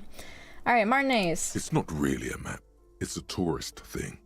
A picture postcard with buildings on it, drawn from an isometric perspective. A date in the upper right corner says 48. Still, it's detailed. Could be pretty useful for scouting ahead. You see the jagged boxes of an industrial harbour, even the whirling in rags there. Can I buy these maps? I'm sorry, officer. The map of Martinez is the only one available. The other two are not for sale anymore. And besides, you could scarcely afford them. Oof, well how much is the Martinez one? They're quite valuable, though they might not look it. The map of Martinez is 90 cents, though. Oh, that would be very useful. Why is it so cheap? That old thing. It's an out-of-date map of a tourist location that never was nor came to be. From when some design studio people tried to spruce the place up 4 or 5 years ago. They also renovated the horse statue, set up those coin-operated viewers, and designed the new street lamps. What happened then? They didn't get that far, for some reason. A shame the project never got going. Would be nice if someone fixed Martinez up. All these ruins are bad for business. We can steal it, but I feel like we should just buy it. Let's just buy it. Always good to be informed of your surroundings. Are you gonna stop bothering me about buying something? Probably not. The plaque on the shelf reads, Biographies of Famous People. You see a large variety of names, none of which ring a bell. Anything of note on the shelf? I would say... The Greatest Innocence. Yes, most certainly. It's an important educational tool delving into the depths of history, religion, and their relation to innocentic power. Who or what is an innocence? A very influential historical figure. But surely I don't have to tell you that. You're a law officer, and law officers have at least some education. Sure, totally. The book is also very daring. The author aims to re-examine the universal understandings of the innocentic system, creating a fresh vantage point and a shift in the tired order of things. Hello, welcome. Just keep in mind, maybe just take a look at the description just to make sure we're all on the same page. But yeah, we're just here playing some disco. Thought it was about which of these innocents is the coolest and greatest. Perhaps for a layman, deep analysis is necessary to peel back the multi-layered meanings. So you recommend it? Certainly. It's prudent for a person to have at least an elementary understanding of history and society. Imagine the chaos we'd be in otherwise. You feel like you should get this one. Definitely. It's important somehow. There's something personal inside. Oh, okay. $4.70. There's a lot of books we need to buy. Look through, I guess, a little bit more. Browsing through all the books with all their names makes your head spin. None of these seem important or relevant. It's all just vapid egoism. Okay. Suddenly, a particularly odd title catches your eye. It reads, High Speed Love, the tragic true love story of Jacob Irv and Alfie Delatraz, by one Cecilia Averbrook. Oh, what's it about? High Speed Love chronicles the romance between two of the finest tip-top tourney racers in history. One of them is the madcap driver, Jacob Irv. His blonde mane graces the cover. Next to Irv's life story, you see a slim biography of an Occidental rock star called the Anti-Star. He's famous for shooting morphine into one of his eyeballs and cocaine into the other. Oh. Next to that, Rivasholian radio personality Guillaume Bevy stands in front of a rundown drug den. He's a permanent fixture on Channel 8, reporting on real-life crime and ruining cops' days. Read the description. Might be on my ass, can't focus on the game in the slightest. Oh, don't worry. We'll go through it together. I really must insist you buy one of the books. Reading them is not for free. Oh my Do still god. browse though, but not too long. Oh my goodness, what bookstore doesn't let you read the book a little bit? Come on. She understands she has erred against the customer and immediately corrects course. I'm sorry, I did not mean to rush you. You are browsing. Go ahead. Take your time. Time is commerce. Oh my god. Alright. I think it's time to rip open those curtains. These shelves are overburdened with books from the same series. You see the name Dick Mullen over and over. I love Dick. I'm just kidding. What's this crime fiction? Oh, crime, robberies, murders, even sexual crimes. Ooh. We're fortunate to have Dick Mullen and his stories to sort all that out. Talk to Annette again? Oh yeah, we should do that too. You're a police officer, apparently. You should buy all of these. They really do teach a person how to be a proper detective. What are you saying? You saying I'm not a proper detective? Bitch. Look through. Crime fiction is a disgrace. An asinine misrepresentation of the physical attributes of the arduous everyday work of actual police officers. Clipped? What did I say? What sound did I make that you want so badly? These books greatly overstate the excitement of police work, glossing over how long it takes to actually follow up on leads and eliminate dead ends. Ugh, I wonder if my headphones are picking up or my mic is picking up the audio from my headphones. Stop doing that. Do not do that. Maybe I'll swap my ears. I usually have like one ear covered by my headphones because I don't like hearing myself muffled. Have any drawing suggestions? Draw Kim! Draw Kim! Draw Kim, please! Draw me and Kim making out. Picking up there when you're messing with it, but I didn't hear anything else. Okay. I mean, it's not like we're not hearing the audio anyways. Kim is gay though? Exactly. I'm gay too! We have so much in common! Oh my god, let's make out! Alright, let's continue. What's more, they completely ignore the psychological hardships of year after year coming into contact with people during the worst days of their lives. Hold on. Okay. Not a single mention of all the stress this work creates upon the officer's family. Detective fiction just doesn't tell the truth at all. Now, would you like a list of all the books found on the shelf? Sure. You see Dick Mullen on the job.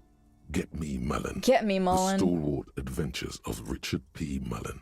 Dick Mullen and the Murder in the Orchard. The sordid affair of Dick Mullen.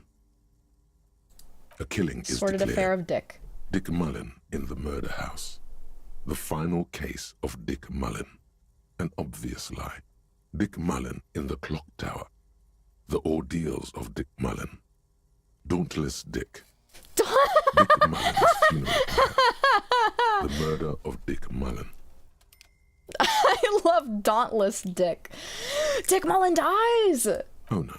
Turns out he faked it to solve a case. Oh, thank God. Is there any more? Yes. There's also The Dame Who Did It. Farewell, My Mullen. Faking death seems to be a common trope in the Mullen series. The morbid tales of Dick Mullen. A dark tide turns. Or get open back headphones? What the fuck are those? I meant it when I said my ass wasn't paying attention. Turn on mic monitoring. I don't know how you do that, but I know I can hear that, but I don't like it because it speech jams me. It makes me like stutter on my words more if I have that on, you know? Wait, hold on.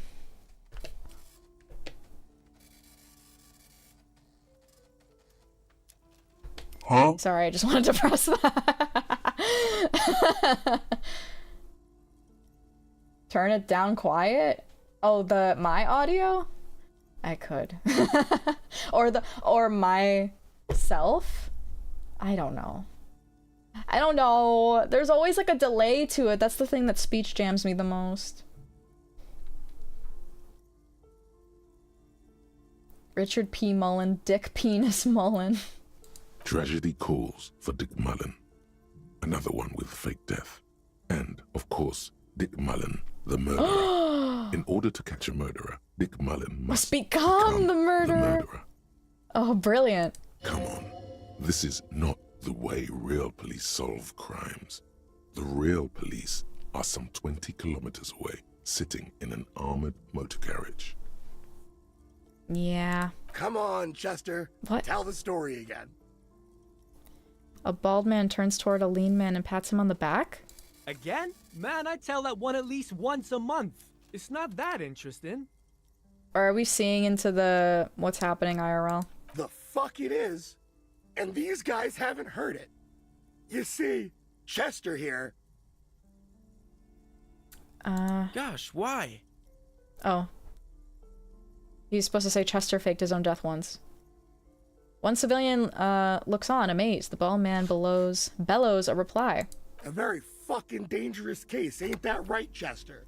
They almost got you that time. I hate these two. Yeah, So sure annoying. came close. All right, so I was tailing this guy called Francis the Shoe. The inside of the motor carriage is thick with cigarette smoke. Outside it starts to rain.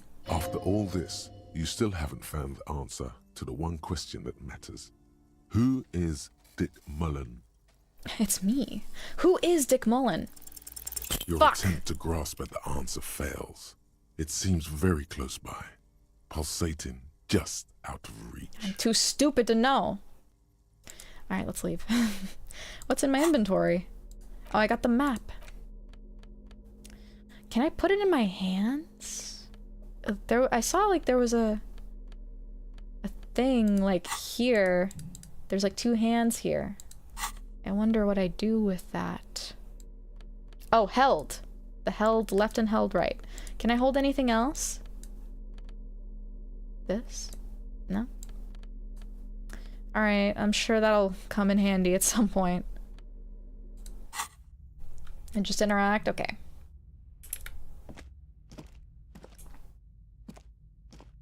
Seeing beyond you? Yeah. Okay. Let's talk to Annette first. My precious Goral. I'm sorry, sir. I can't talk right now. I'm very busy with my homework. I have so much homework now. You sure you're not just reading some fiction? You just can't win. Oh. What are you doing now? Math. It's really difficult. Like, really. They say you need it to get rich. Better than standing outside in the cold, I guess. What rich person needs to do math? They just have people do math for them. Oh, I found something while you were away. What is it? I thought this would fit you. Like, thanks for helping out. Not me. The city, I mean. Dick Like Mullen's Detective does. hat!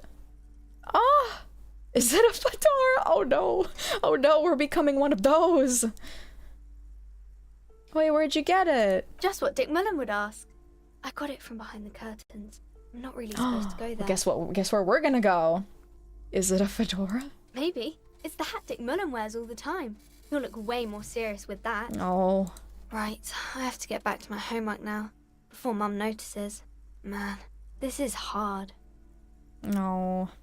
Alright, see you around, Annette. Thank you for the hat. I'm gonna put it on right now. Oh, We look so fucking stupid with the gloves. I kind of want to take them off. There we go. I feel more... Oh, but we get a +1. We need the gloves. We need the gloves. What does the hat give us? Ooh, encyclopedia, book smart. Nice. But the stats, I know. Hey, look, me and Annette match now. We have like, she has the yellow shoes, I have the yellow gloves, and we're both wearing green. Oh my god, this is so great. This is so cute. I'm matching with my best friend. Just pretend you're cosplaying as the TF2 engineer, true. Hold tools. Alright, alright. We will hold some tools. The curtains, tattered with age and covered in dust, hang before you, as if taunting you. Examine. You see some kind of charm, an irregular polyhedron. Okay. Aside from poking at it, suspicion. Nothing. Oh, please go. Nothing. Oddly enough, the more she tries to Alright, draw let's you just rip them away, apart. you see a dimly lit room full of dusty furniture and trash. A doorway stands in the back, covered in dozens of scary little cage-like trinkets, your shadow looming over it like an omen. Ooh. I warned you. You're unleashing forces beyond your understanding. Uh-oh, what's gonna happen? Is she gonna chase us? Let's go in. What the fuck is- Oh my god, this Kim, you scared me. I thought that was her. Let's go. A heavy door with a missing handle stands before you, covered in dozens, if not hundreds, of little oddly shaped trinkets and charms. It appears to be locked. What if you just break it down? I kinda wanna break it down, but we're not that strong. Maybe I should break it down, but not before I strategize. Yeah. That's right. Take in your surroundings. You need to have a solid ground and a proper posture if you want to succeed. Alright, first, check your posture. Steady breathing. Solid core. You've got this. With one shoulder forward, you're ready to smash into the door like a battering ram. Alright, check your surroundings. The room is dimly lit and littered with old barbershop rubbish. But the path to the door is clear. What about the door? It's made of a solid block of wood, but it has stood there for ages. The hinges are old and coated with a carmine layer of rust. It should be doable. Oh, okay, we have a little bit more now. Should we go for it? I want to try going for it. Preparation phase complete. Okay. Let's give it a go. Yay! Do it! Oh! Oh, we gotta heal, maybe. Oh, jeez. You smash into the wood and see a small crack appear on the doorframe. Nice. It's going to take one more try to break through to the other side. But you've done it. Okay. You're not thinking of trying again, are you? I kind of want to try it again. Wordless. Smash into the door and shout, "Fuck the system! Freeze, dirtbags, hands up now, or fuck, it hurts." Where you hit things, the more likely you'll get a thought. Oh, wow. Nice. Fuck the police. Fuck the system. Yeah, fuck the system. Let's go. I'm a strong man. Woohoo. Should I heal? Why not? Maybe just use it. Wouldn't hurt. Unless we needed it. In which case, oh, well, shit. I always don't know what to do with items like that, you know? Kim, come out. I need to talk to you. What is this place? Lieutenant stares at the dusty training equipment. What the fuck is going on here? It's an adventure? The netherworld beyond the veil. Looks like a gym to me. No idea, Kim, but my head hurts. My head hurts bad. Like maybe this is Artemtiem's boxing club for young athletes?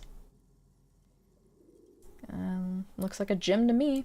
Yes, but no one's been here in ages.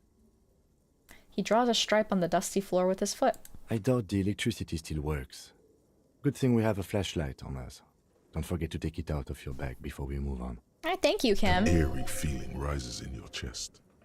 What if there's a reason why no one's been here for ages? Yes, because it's closed. No need to look for supernatural explanations where a banal one will do. Now let's move on, shall we? So, is this part of the building, like, not a part of the bookstore? Like, this is an entirely different, what do you call it? You know, like at a plaza where there's a bunch of different stores, but they're all connected to each other? Is it something like that?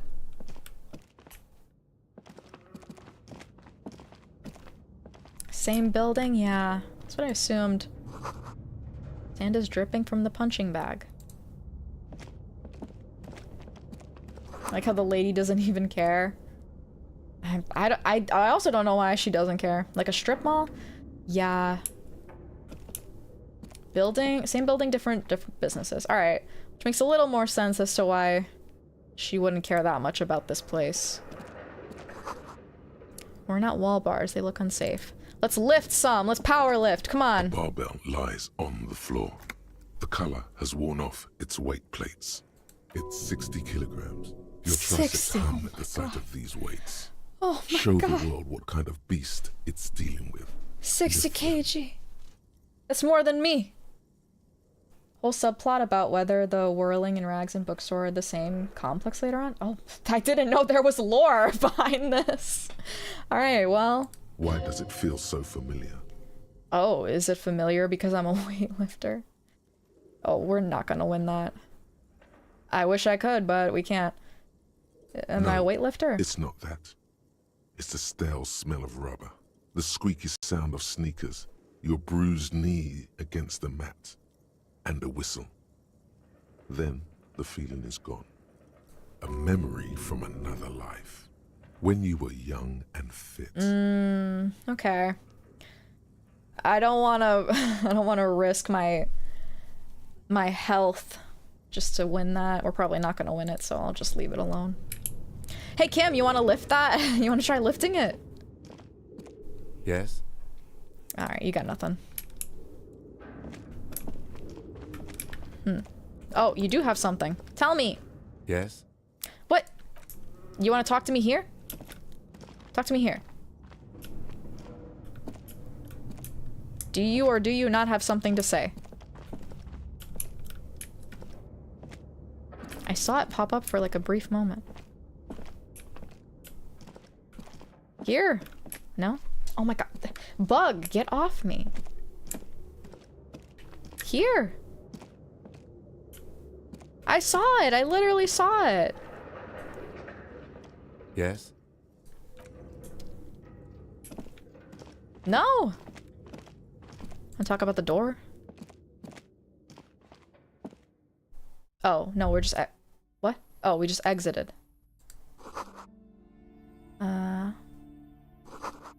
No sane person would ever put their head into such a machine. Is there anything else?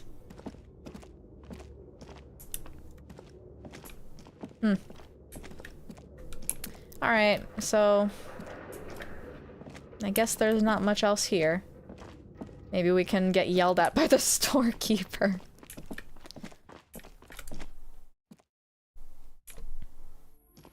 Oh, flashlight! Yes, thank you for reminding me. He literally did say that. He did just say that. Tools. Nice! Oh my gosh, my cursor! That's so cool. Get out of there. Oh my god, that's so cool. Oh, these are stairs. See, I didn't see that.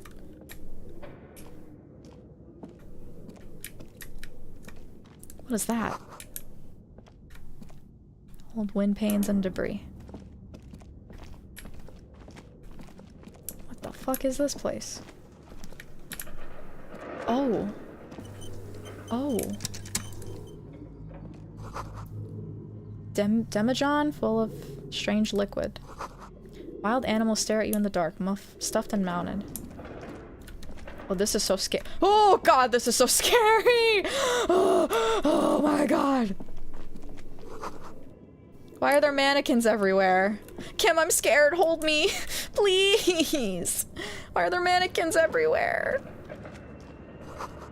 Naked mannequin torso. Oh, what is that? What is that? Your flashlight slides over an old green chalkboard covered in scribbles, sketches, and schemes like some ancient cave mural. What the heck is that? The June horror stream I've been waiting for. Guess we got the Minecraft one a while ago. Yeah. Yes, you did. Did I not? Guys, I did Amnesia! I did a whole Amnesia playthrough. What are you talking about? I literally completed all of Amnesia. Some of the writing has faded with age, but you can still make out sections here and there. Photos and drawings have been pinned to the board. Inspect the drawings. These lithe, pointy-eared creatures appear to be different types of welkins. You make out autumnal candle welkins casting wax-based magic. Translucent welkins with organs shining under their skin, and even ether welkins hailing from the vast emptiness of sidereal space. Who are all those creatures? Fantasies of a tortured, feverish mind? One of the welkins, towering among the rest, appears to be different, however. Examine the welkin. This is important. It's Vara Hamira, a high welkin, his face white and scarred like cracked marble. This is clearly a welkin supremacist. Oh? The note says, all non-welkin races will be purged. Ooh. The Haldor, the Twarg, the humans, and even headless men, all of them, purged. Imagine a world filled only with welkin, green welkin, dread welkin, and the high welkin to rule them all. Uh-oh, racism. Oh no! Ah, shit. An inordinate amount of time has gone into drawing these little welkin creatures. One of them is a welkin supremacist. Political commentary. That one has a great beard too. Oh, maybe I should grow mine out. Lieutenant nods at the welkin's facial hair. Who drew them? Are they real? I have so many questions. This looks like concept art for a project. It's not really real. Okay. Why'd anyone spend so much time on this? Some people really like building a world, I think. Even if it's just for a game. Maybe like the one we're playing right now. June likes some hairy. No, I don't. I don't like hair. I don't like facial hair. And you know what? Even if you shave your legs, I would prefer that too. Just be clean shaven, no problem, so smooth. So meta, yeah. Well, this has been educational. Just look at those details. So much effort. Yeah. And for what? All gone. Yeah. Alright, inspect the photos. The photo collage depicts barren, icy landscapes wrapped in perpetual night. You see permafrost and glacial landforms, dead trees grown in under the snow. Kim loves them hairy. I sure hope so. I'm a hairy man. Bunny is a twink after all, not an otter. It's true! Photo collage depicts barren, icy landscapes. He just read that. Entire oceans have been frozen from shore to shore. There are pictures of settlements on dried up riverbeds, abandoned in a storm. Animal corpses in the dark, carcasses and bones. Albeit dark and cold, this vision also feels cozy in its own way, like eggnog or morphine, a much needed respite from our own world. A pinned postcard reads, "The heat death scenario, a desperate fight for geothermal energy engulfs the world as Wirral becomes untethered from its sun, drifting through the universe." I keep seeing something picking up in my audio, but do you guys hear that? Or is it just like, because it keeps happening, and I'm like, what's happening? There's nothing, there's no sound that's being supposed to be picked up. I mean, I can just ignore it if you guys aren't hearing anything, but I'm just making sure.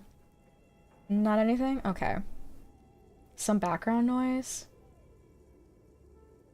It's hard to tell because, like, sometimes it just gets picked up out of nowhere, even though, like, nothing is happening. I don't know. It's the fucking ghosts in my house, I guess. Only while you talk?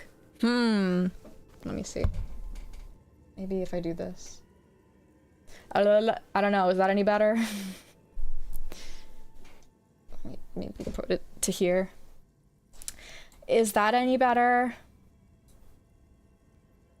Maybe that helps.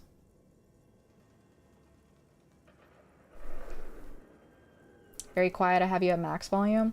Well, there's also like background audio just that's ambience in the game. Is it that what you're referring to? Or is it something else entirely? Light static sound. What the fuck? Hello? Hello? There, I'm like turning my fucking compressor all the way down. Ah! Definitely noise being picked up. Hold on. They're just gonna... No big deal to me, to be honest. I know, it's probably not too bad. I wanna make sure it's like... Here, I'll turn up my own gain. So I'm not too quiet. Ah! Maybe that's good. Does that sound a little better? When the mic is active, you can sort of hear it, and it stops when your mic stops. Yeah, I mean... The compressor working. Said your headphone was hitting your mic now? Could be interference. I'm kind of not hitting it now, though. I'm doing my own thing. It's not too bad. Okay, okay. I really don't know what the fuck that is. Because there's no, like... I'm not hearing anything. Definitely not any static. Not too bad, don't worry about it. Okay. I'll just continue and figure it out later. Alright, inspect the schedule. This is a monthly calendar from the year 50. Cryptic words like sprint, daily minimi, and GPI span the marker-drawn grid, the grand scheme of production and money. What happened? As time goes on, the numbers in the boxes grow rarer and rarer. The board becomes an empty snowfield in the final days. Only failure and regret dwell in this region. Looks like they didn't make it. Lieutenant looks at the frigid ice fields of nothingness. A note in the bottom left corner of the chalkboard says, "See the prod schedule filament for details." It's a ghost pissing. Probably. My fucking ghosts in my house. Talk about a curse. My curse is that there's always ghosts pissing behind me. Alright, inspect the notes. The handwriting is only partly legible, but you can still make out 3 slogans: call in, tune out, Wirral untethered, and heat death of the universe. Outside, a cold wind wraps the building in its bosom. Snowflakes in the wind. An old woman passes what the locals call the doomed commercial area. She tries hard not to look at the bookstore windows. It's unwise. Interesting. Ghost curses you with small bladder. Kill me now. No, I keep peeing. I can't. It's the ghost. It keeps telling me to stop. Oh wait, there's a cupboard here. Oh, money! Guys, we can buy something else! Oh, beautiful. Finally, I'm not poor as shit. Oh my god, even more! This place is a gold mine! We can go buy books if the bookstore lady isn't pissed at us. Production schedule. Oh, it's $50! Maybe we can sell it. That would be great!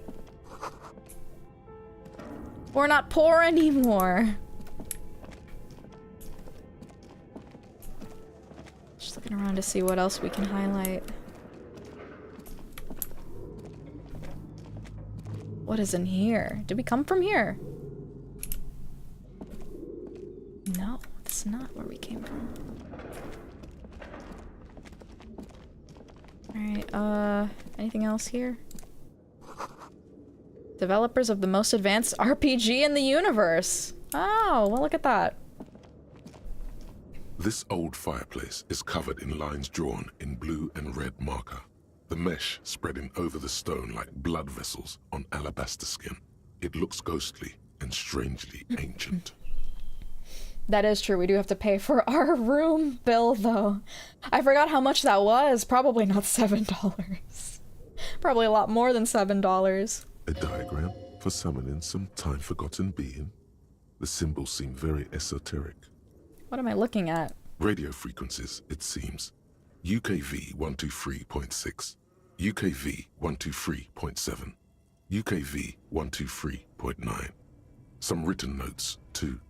Sparse and cryptic. Radio frequencies for what? Unclear. It looks like a cardiovascular system split into veins and capillaries. Very advanced. Welcome to the Dune Commercial Plaza. Lovely. So we're dealing with something medical here? You think so? The web is comprised of radio stations, all lead back to one red heart, titled The Game Master Frequency. A note says, this one can listen in on any station it wants. There's a way to get 100 real to pay for the room, but are we gonna have to whore ourselves out for it? Probably. Looks like a surveillance program.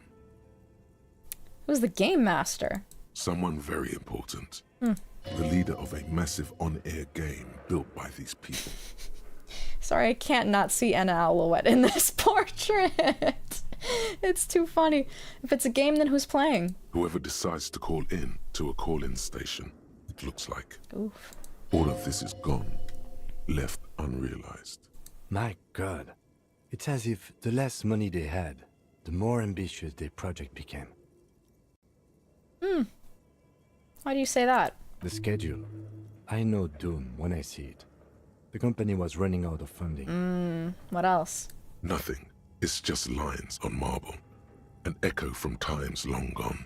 No one has used the fireplace in ages. Oofy. That's tough. I wonder how it got to this condition after everything. You know?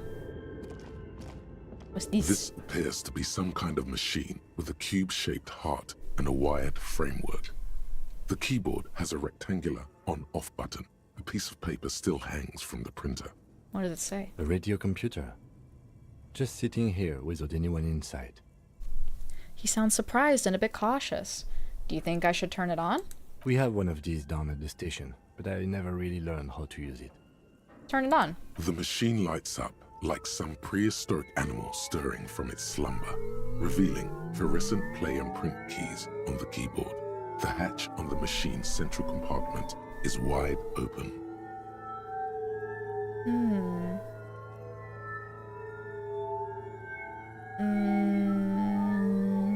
Press print?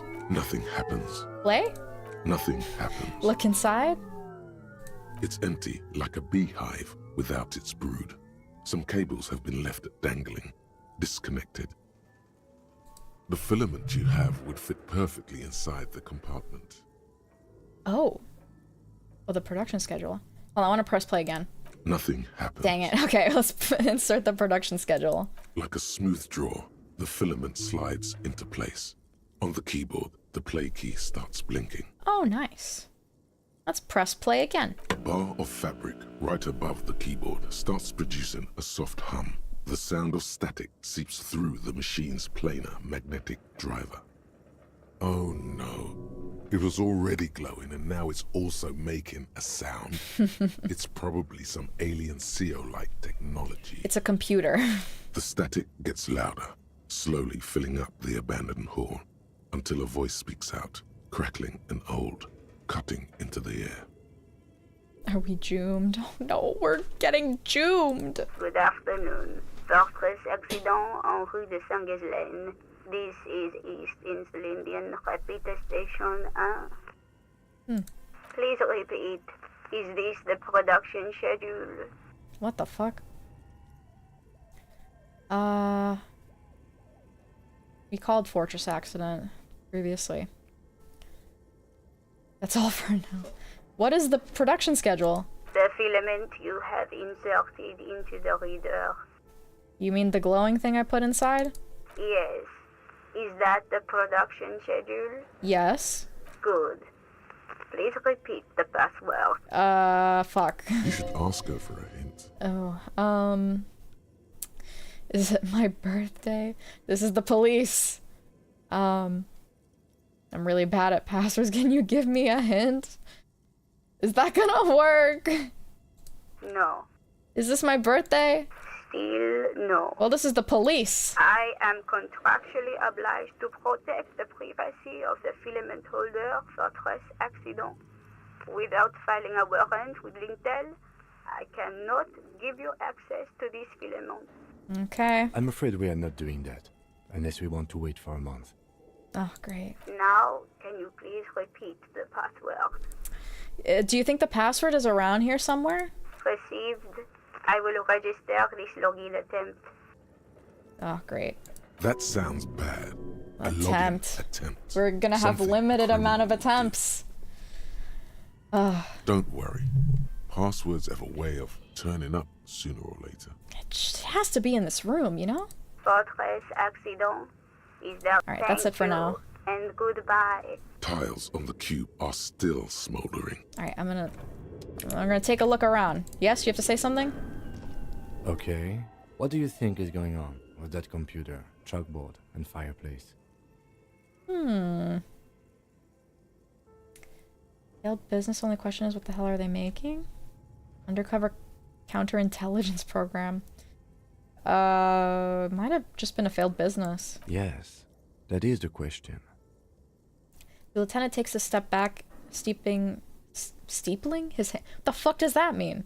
Steepling his hands. It looks like one of those popular pen and paper role-playing games. Only these people were trying to automate it, make it work on radio computers. Were they trying to make a video game? Oh no! Utter madness, he thinks, as a compliment. What do you think happened to the company? No idea. They stopped filling out the schedule on the chalkboard. How were they planning to make the game? Through call-in stations. None of the players have to be physically present. Anyone in the world can participate in the game, as long as they have a two-way radio. It's definitely an RPG game. Then there's the game master frequency that listens in on the smaller call-in stations. I think that was supposed to coordinate the stories, functioning as a master of ceremonies of sorts. Interesting. His fascination has swept aside other concerns for the moment. He's a little hooked.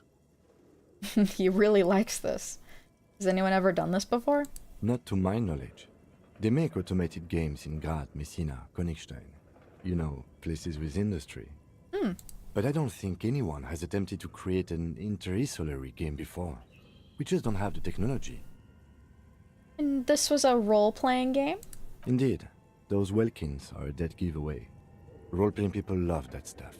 The world looks like a modified version of the We World board game, with heat death thrown in. Heat death, that's so funny. Wow. Indeed, it's ambitious and untethered from reality, but... The lieutenant tilts his head thinking.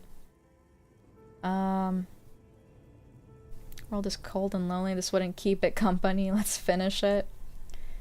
Just a play to cheat money out of their investors' pockets. I don't think so. No. I think they genuinely believed. Maybe. Pipes howl and a rat crosses the floor. Rats, rats, we are the rats. Okay, let's keep moving. Alright. Well, is this a door? Did we try it?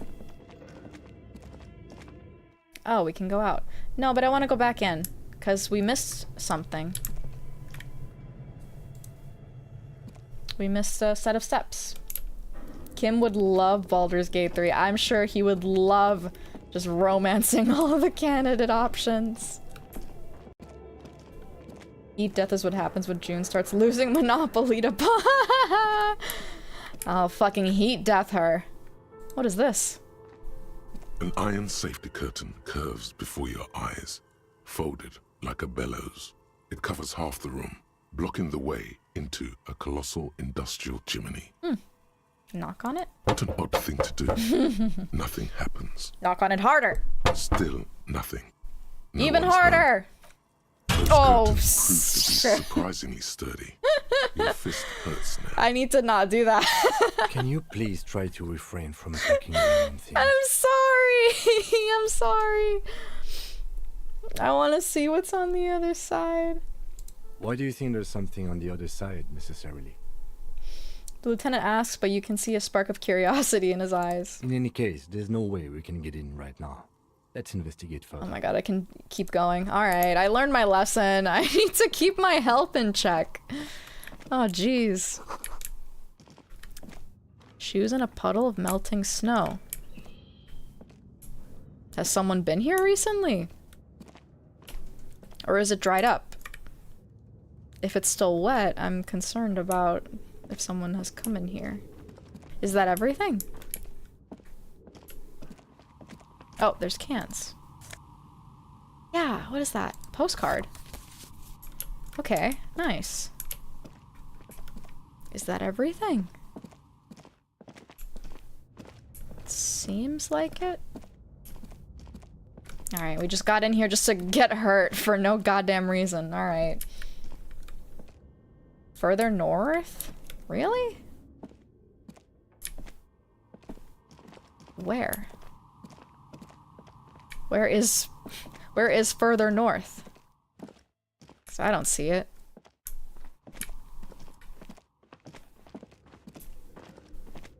Wait, sorry. Okay.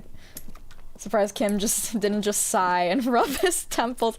I feel like we'll probably gonna make the same mistakes over and over again, and then he's just gonna develop a habit of doing that. Mods put them in the meat grinder. Oh no!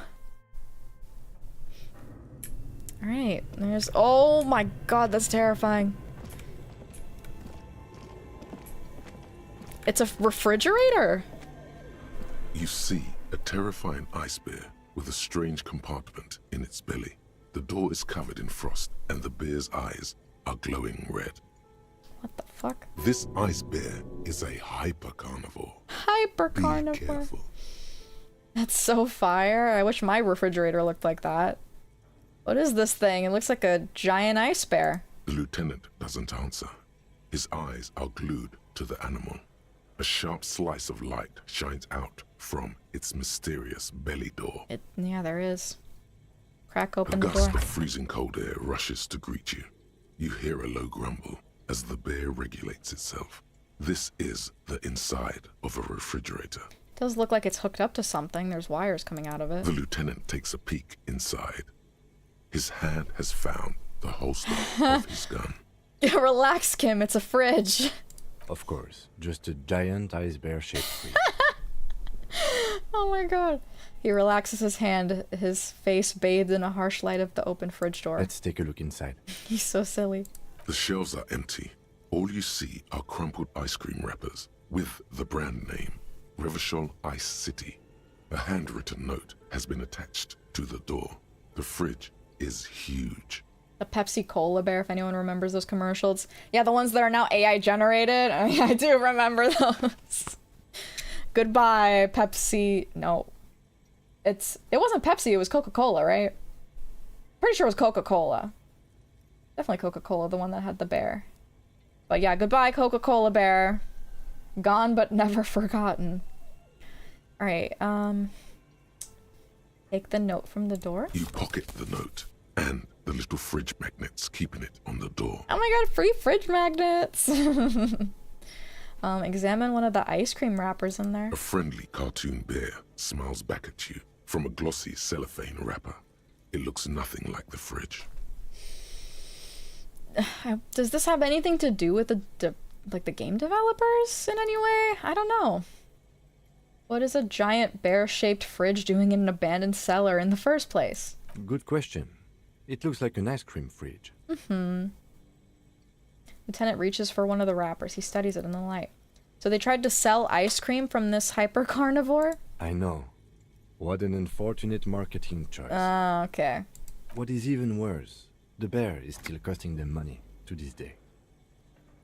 Lieutenant points at the red snaky cable running from the fridge. Yeah. The fridge still on. buzzes with energy. The electricity bill on this thing must be catastrophic. Maybe? I don't know. How much electricity do fridges use? Fridge will come in handy. Just remember it's here. Okay. Are we gonna have to David Cage it and hide in the refrigerator from an explosion? Like, that totally works? Good question. Oh, sorry, I just I said the know. same thing. What is even worse? The fridge. Alright, let's close it. Thank you, Bear. I mean, you didn't have any ice cream, so you were kind of useless, but whatever. What's over here?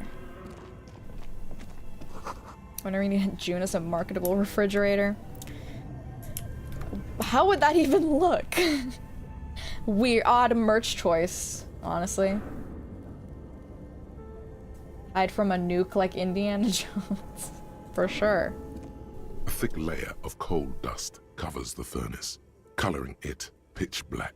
Looks like this furnace has a face, and it's a face of agony. It looks like it's ready to puke. Kim, what is this thing, a furnace? Looks like it. Looks like an old central furnace used to heat the building.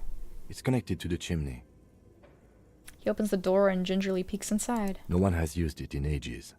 No signs of any recent fire. Only dead rats. No, not the rats.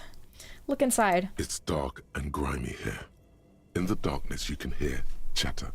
It's coming from above. A voice or several voices talking to each other. Near the smoke chamber, upstairs.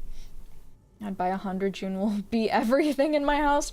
It's like date everything, but instead of all the furniture is different characters, it's just me, and I'm all the furniture.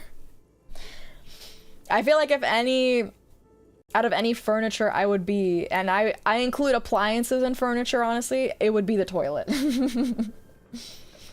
June would be shaped like the rectangular Tom when he ate a safe. Oh my gosh, I love those little figures of the Tom and Jerry is like, they're shaped as those things. I was about to say. What are you doing? The lieutenant asks when he sees you climb halfway inside the furnace. I'm hearing the murderer of the hanged man talking. Not sure, but I think I can hear someone talking upstairs. Oh yeah. Wait, really? Maybe it's coming from behind those safety curtains we saw upstairs. Maybe, yeah. We should ask the lady in the bookstore what's going on with these curtains. I don't know if she's gonna be happy to talk with us. Smear your hands with coal. A lush layer of coal now covers your skin, sinking into the wrinkles. Your hands look ancient. Oof. You feel the spirit of Ramut Karzai, ancient hero of Grad, pulsing through you. All that's left is to cover your face in war paint. Smear your cheeks black with coal. Sure. 3 dangerous stripes appear onto your cheeks, telling stories of your wild soul. Oh my goodness. What are you doing? I'm the reincarnation of an ancient Lamaran warrior. Please wipe your face clean, officer. Don't wipe it. Don't wipe it. These 3 stripes give you strength in this dangerous realm. I feel foolish to remove them. I feel confident in them, okay? We're exploring this dark place and I need the protection my war paint affords. And this protects you. This is traditional war paint. It will grant me a safe passage with the spirits that guard this place. Okay, sure. Go ahead. Oh my gosh. Stubbornly looks away from you in the furnace. Oh, baby boy. Kick it with your foot. A hollow ring God damn it! I through need the to stop! furnace. Your toe hurts. I need to stop! I'm gonna die! I'm gonna die if I even, like, trip a little bit. I'm so stupid. Bent metal. Broken glass. Your path lies strewn with the broken forms of everyday objects. Sometimes I'm like, what, is he gonna, like, kick the door closed? Or, like, I don't know. I don't know that he's just kicking a fucking iron door with his foot. You gained a thought? Okay. I guess it's not that bad. I just don't want to kill myself over being stupid. You are the destroyer, the bane of inanimate matter. That's so funny that we gain thoughts from having pain. Posted the drawing. Alright, I'll check it out later. Thank you. Ask him to kiss your boo-boo. That'll heal it.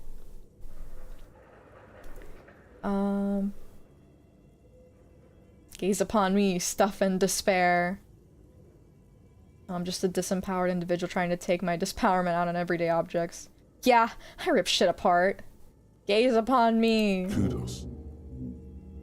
Anti-object? Is that what happened? Where is it? Anti-object. Oh, can I... How do I do this? Is there a way I can, Oh, internalize. Yeah, let's internalize it. Take a look at your hands. See how bruised they are? See those little scars? This is Exhibit A.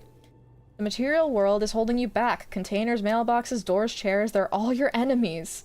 Always have been. Atoms themselves are in on the conspiracy, forming shapes and structures that you hate. You are energy stuck in a body. You're a spirit trapped in matter. Break free. Beat up that lamppost. Let it know how much objects suck. This is just reminding me of the poor little mailbox we spoke to earlier. I would never hurt them. I would never hurt my little mailbox friend. They're doing nothing wrong. What else do we have? Postcard and... Can I look at this further? No. Use interact button in inventory to inspect the item. Which is... What is the interact button? Oh, wait. Is it tab? Tab? Use interact button in inventory? Well, what else would it be? What's my interact button? I'm assuming it's the tab, because that's the symbol for, like, indenting? Is June still simping for Kim? Yes, I am. June and Kim are mewing! Good. She's too far gone. You'll never stop me! I love him! I'm gonna marry him. I'm gonna ask him to marry me. You get -2 pain threshold while it's researching? Like, does that mean I can't take more pain or I can endure more pain? I don't know what it means. Marketable mailbox. Kim only has eyes for Raphael, and I'm playing as Raphael, so, like, in a way, like, it is me. The button that says interact. The note is I pressed it! I literally pressed it and it did nothing! Lined office paper. The kitchen magnets have left spots on its surface. I literally was pressing it. I was, like, clicking at it. I'm like, why is it not working? It's just, it wasn't doing anything. Does it say anything interesting? Lieutenant leans closer to read the crumpled note over your shoulder. This is tangential at best, but the lieutenant's detective instinct is still active. Read the note. Someone has scribbled, S. I can't believe the off-site copy is still here. The illiterate ginger kid keeps stealing stuff from the studio, so I had to hide it somewhere safe. I know who he's talking about. Oh my god! Oh, whoa! Hello, Tabby. Hello, Tabby viewers. Little moles, how is everybody? Ooh, hello, guys! We're playing Disco Elysium, a pretty interesting detective game that's kind of formatted like a D&D campaign. It's very interesting. I hope you guys enjoyed your final moments with Tabby's 1.0. I didn't get to see it because I'm streaming, obviously. But hello. Hi, June. New outfit so far. Thank you. My ears move. Molar raids. June just keeps punching inanimate objects. Unfortunately, it's true. I'm down to 1 health. Alright, we're reading this note. You'll find the filament memory with the offsite copy in the frozen ice cream maker. Please take it home, ASAP. It's important. I'd do it myself if I lived in a civilized place with a freezer. Take care. Sully Swaff. Should have seen it. There were a lot of cheeks. Oh, dang it! I want to see those cheeks. Who is Mole? It's all the Tabby viewers. Tabby fans. Little mole creatures. The This is interesting. Yeah. This is such an interesting game. I love it. I love it to death. Take off Raphael's pants. Let's get some cheeks here. True, we can take off his pants. Alright. I wonder who wrote that note. Looks like someone from that radio game company upstairs. I'm a little surprised they just left their property lying here. Mm-hmm. Maybe they had to leave in a hurry. That's what I'm saying, because it looked like a goddamn mess. That's a plausible hypothesis.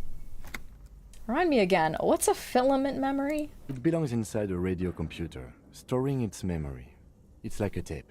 You listen to disco tapes, right? It's like one of Yes, the I disco do. tapes, only for a computer. I love disco. It's my genre. Who's the illiterate ginger kid? We already met him. We know. Stinky little Kuno. Really? You don't have a single guess? Yeah, you mean Kuno? Oh, I'm sure that child would love to get his hands on a filament memory. Even if he doesn't know what to do with it, he'd probably try to pawn it for speed. Based on our encounter. Oh my god. Maybe we can use it to get him to stop throwing stones at the dead body. It's hanging in his backyard. If you just figured out, if you just started this, you might be a little confused as to what happened. Right now we're investigating the murder of someone who was hanged. We don't know who did it exactly. As you motherfuckers that keep digging around in my yard. There is always mole. Stinky little critters.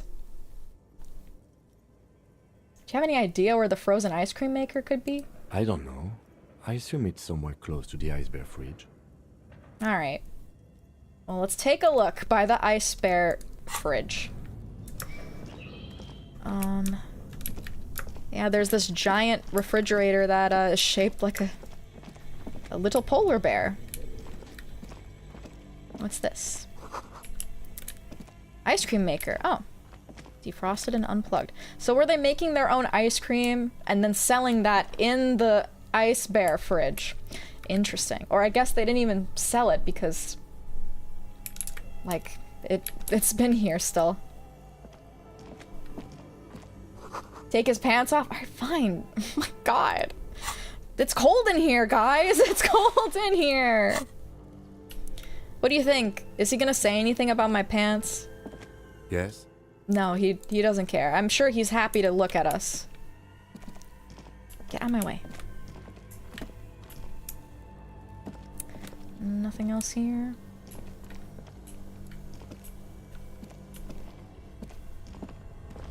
Ooh. Oh, there's another one. Wait, so they have multiple ice cream makers. Interesting. Setting is Eastern European-esque, inspired similar to where the developers are from. Yeah, exactly. A lot of British and French people here. 2 cables are plugged into the breaker box. The red one leads to the Ice Bear fridge, and the black one to the ice cream maker nearby. Oh, can we unplug both? An electric sizzle. The room is slightly quieter now. And then maybe the black one? Something close to you dies with a soft electric purr. Why did you do that? I don't know. For shits and giggles. Not like the red one because it's black, the color of a measurable cosmos. I don't know why. I do things without reason. The lieutenant raises his brows, but doesn't say anything. We might do something. Well, now we can interact with it. Ignore the breaker for now, but but what if?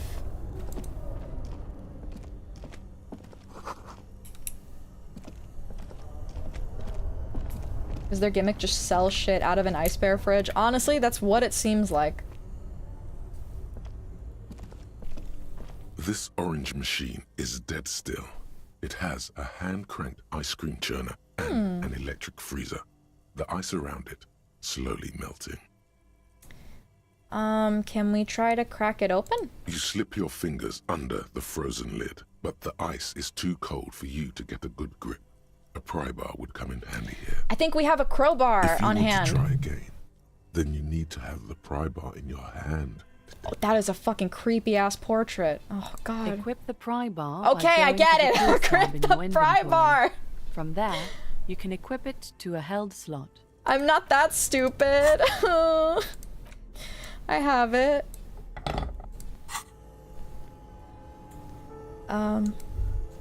Oh, wow. This orange machine is dead still. It has a hand-cranked ice cream churner and an electric freezer. Oh, The it's ice not around strong it enough. Slowly melting. Better grip with gloves. Oh, I have gloves on. Machine is unplugged. Is there anything else I can do to increase my chances of this working? There's an ice cream making shop, if I recall, that went bankrupt. True. Just doing the Jamrock shuffle. Minus 20? Yeah, that's terrible. Maybe if we turn the ice cream Turning crank. the crank feels oddly satisfying, like stirring your childhood dreams. In the distance, you hear water dripping. Maybe if the ice is more melted? It's all gone now. Oh. You'll never become a poet or an entrepreneur. Dang it. What better to assuage the creeping sense of failure than some frozen fat and sugar? Oh, I would love to eat some ice cream. Maybe there's a way to... Is there a way to increase the strength of our pry bar?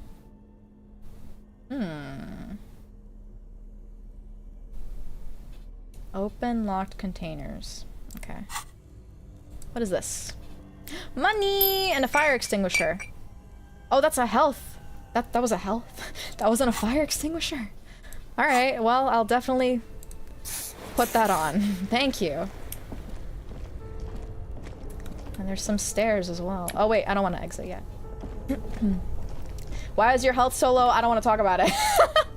I don't want to talk about it. I do stupid things sometimes that get me in trouble. What is that? Over there.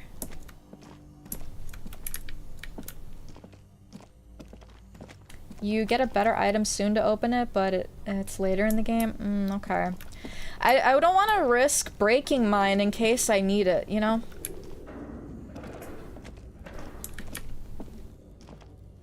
Don't suck on the fire extinguisher, man. Yeah? Wind howls from the coal chute above. Okay. Oh, there's a drawer. Yay, money! Oh, thank God. Oh, it's magnesium. That'll cure all of our ailments. Oh, we also turned off the fridge. Let's see if that did anything. I don't know if it necessarily did. The bear's eyes are dead and empty. Ice inside the fridge, slowly melting. The power has been cut off. Nope, nothing. Could do with some pail right now. I'm so scared of that pail.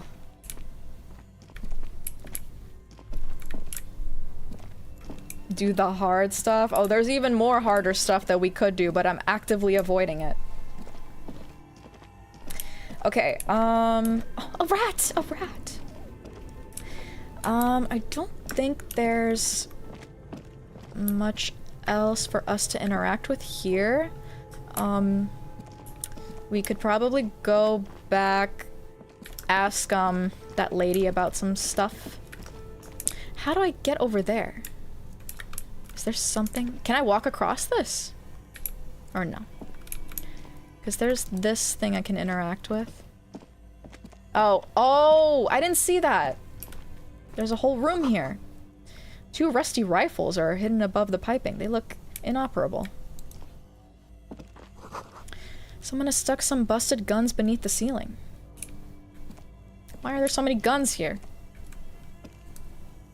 Oh? A few bricks have fallen off, revealing a compartment behind the wall.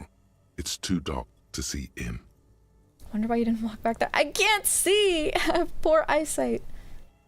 Where are we? Seems like an old bunker from the revolutionary period. Look at all those rifles. Must be an old weapons cache. Look, there's a hole in the wall. There is, yes. And there also appears to be something inside the hole. Interesting. Do you want to take a look? I don't know. I don't want to get hurt again. Okay, I do. Your hand reaches deep into darkness and spiderwebs. Rummaging around, you find rusty rifles hidden away. Rifles, Kim. Are these any good? Inspect. Most of them are rusty and inoperable, like the rest. But one catches your eye. A bolt-action model with a fine wood stock, in better cosmetic order than the others. Take it. You're a police officer. Police officers carry guns. This one looks nice. I'll take it. That's a rare sight. Seems to no longer be functional, but still a beautiful thing in its own way. He really loves guns. Alright, what does this mean? A rifle here? It means there are firearms, albeit inoperable, still lying around in Martinez. It's an interesting coincidence, I would say. Might come in useful in the future. Maybe we can try shooting down the guy again. As if that worked the first time. He likes this find. I'm sure he does. He is a man of gun. And I am just a man of love.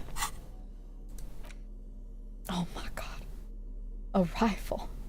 I can finally shoot Coon in the fucking face! Oh, I've waited for this day. I really want to go threaten Coon with a fucking gun and see what he has to say. Only $11? I think we found a treasure that's more... Isn't it worth $90? How much was it? What was it? We definitely found something pricey. Was it... What the fuck was it? I'm losing my marbles. I swear I found something that was like 20 bucks or something. Gun doesn't work? It doesn't have to work. All I have to do is just threaten him with it. And he'll be scared. You can also check out the stairs that were on the right side. Right here. Maybe I'll put my pants back on before I leave here. Sorry, guys. I like his pants. I like his bell bottoms. They're cute. The filament. That's right. That's in the radio computer. Oh, this is where the thing was. We just came from here. So now we can go in and out. Nice. You can still call the intercom. With a matrix of push buttons. Alright, let's just leave that alone. Hey, Coon, I have something for you. You stupid. Why are you still out here? It's nighttime. Let me hold the gun. I don't need the flashlight anymore. Oh, it's not a tool. Fuck! Man. I really wanted to... Oh, guys, be careful. There's,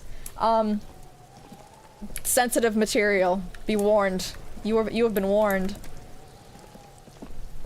Fuck does Kuno care?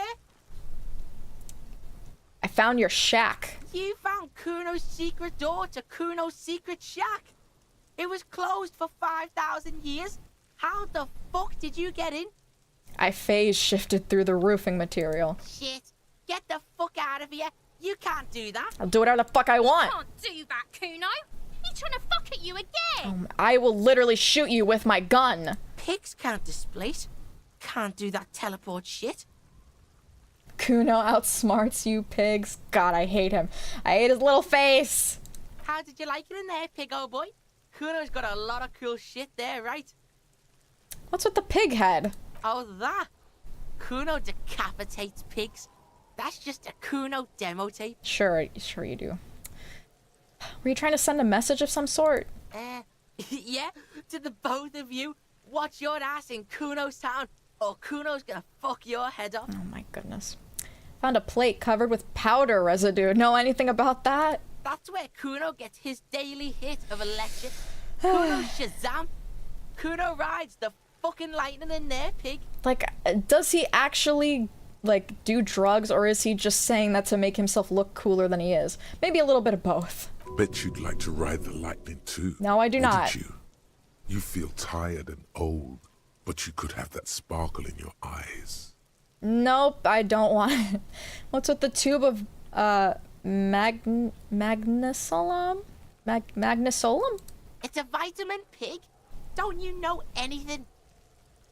Why do you need? Looks like you just pointed at the sun and asked what it was. You could use some. It's magnesium, right? Yeah, it's the mag. You fucking need that shit to stay on top of your game. Kuno goes through like a tube a day, rips mag like a motherfucker, and you could use a bottle. Doesn't magnesium make you more tired? Like, how does that give you your, like... How does it make you top of the game? You're just gonna be tired. Oh, don't teach him, Kuno. He's gonna use it against you, Kuno. I know about magnesium. I rock it all the time because I have constant headaches and I need to go to bed. You're not getting this, pig. It completely takes away the hangover. It's like you didn't do anything. Like you stayed home playing with your choo-choo. His friend was concerned for him, so I think he's blasted on some shit. Yeah, probably. Probably. Fuck you, pig. Don't do mag. You're gonna OD and you're gonna fucking die. Oh my god. Guys, it's magnesium. I mean, you probably can OD on magnesium. I just don't know what the lethal dose for that is. Is that my code up there? I'm pretty sure it's mine. Is it? You got pretty fucked. Kuno's surprised you've still got your head after all that. After all what? Don't sweat it, drunk pig. Kuno will keep your nasty secrets. Kuno's not snitching. Mm-hmm. He's saying you climbed up there. He probably saw you do it. Yeah, probably. Could I get into the harbor from the roof? Of course you fucking can. How do you think Kuno made all the docky boys his gimps? Just gotta fly, pig.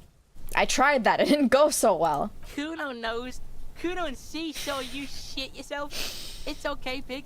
Not everyone can face the fear Kuno style. I can't believe he saw me do that. That's all there is to it then. Don't be a pansy. Just jump. I tried that and then I hurt my little toe. I can't do it again. I've heard enough of this. Good call, Pigmeister. Don't come and talk to Kuno about his kingdom. We need some empathy. God, I don't want to use my points on you. Best ending.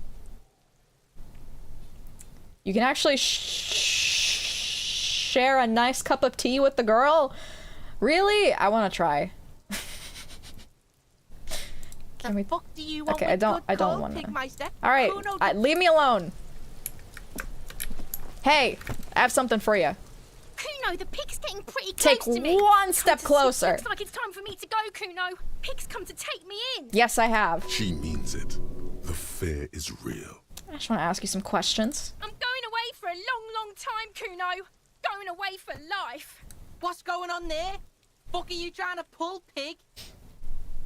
What are the strange words you use, girl? I come from the woods, good Davidu. You don't want to go there with me. You don't want to see what I've seen. Please don't say slurs. Don't be traumatizing her. Get the fuck out of here. No. No, I want to talk I'll more. die before I squeal, pig. Hey, kid. What's this kid shit? Fucking mind games. I'd rather die than squeal.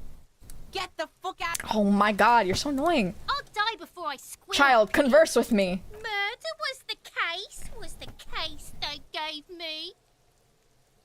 She's almost vanished behind the fence. Only the top of her hat remains. I'll die before I squeal, pig. You there, behind the fence. You don't want to fuck with me.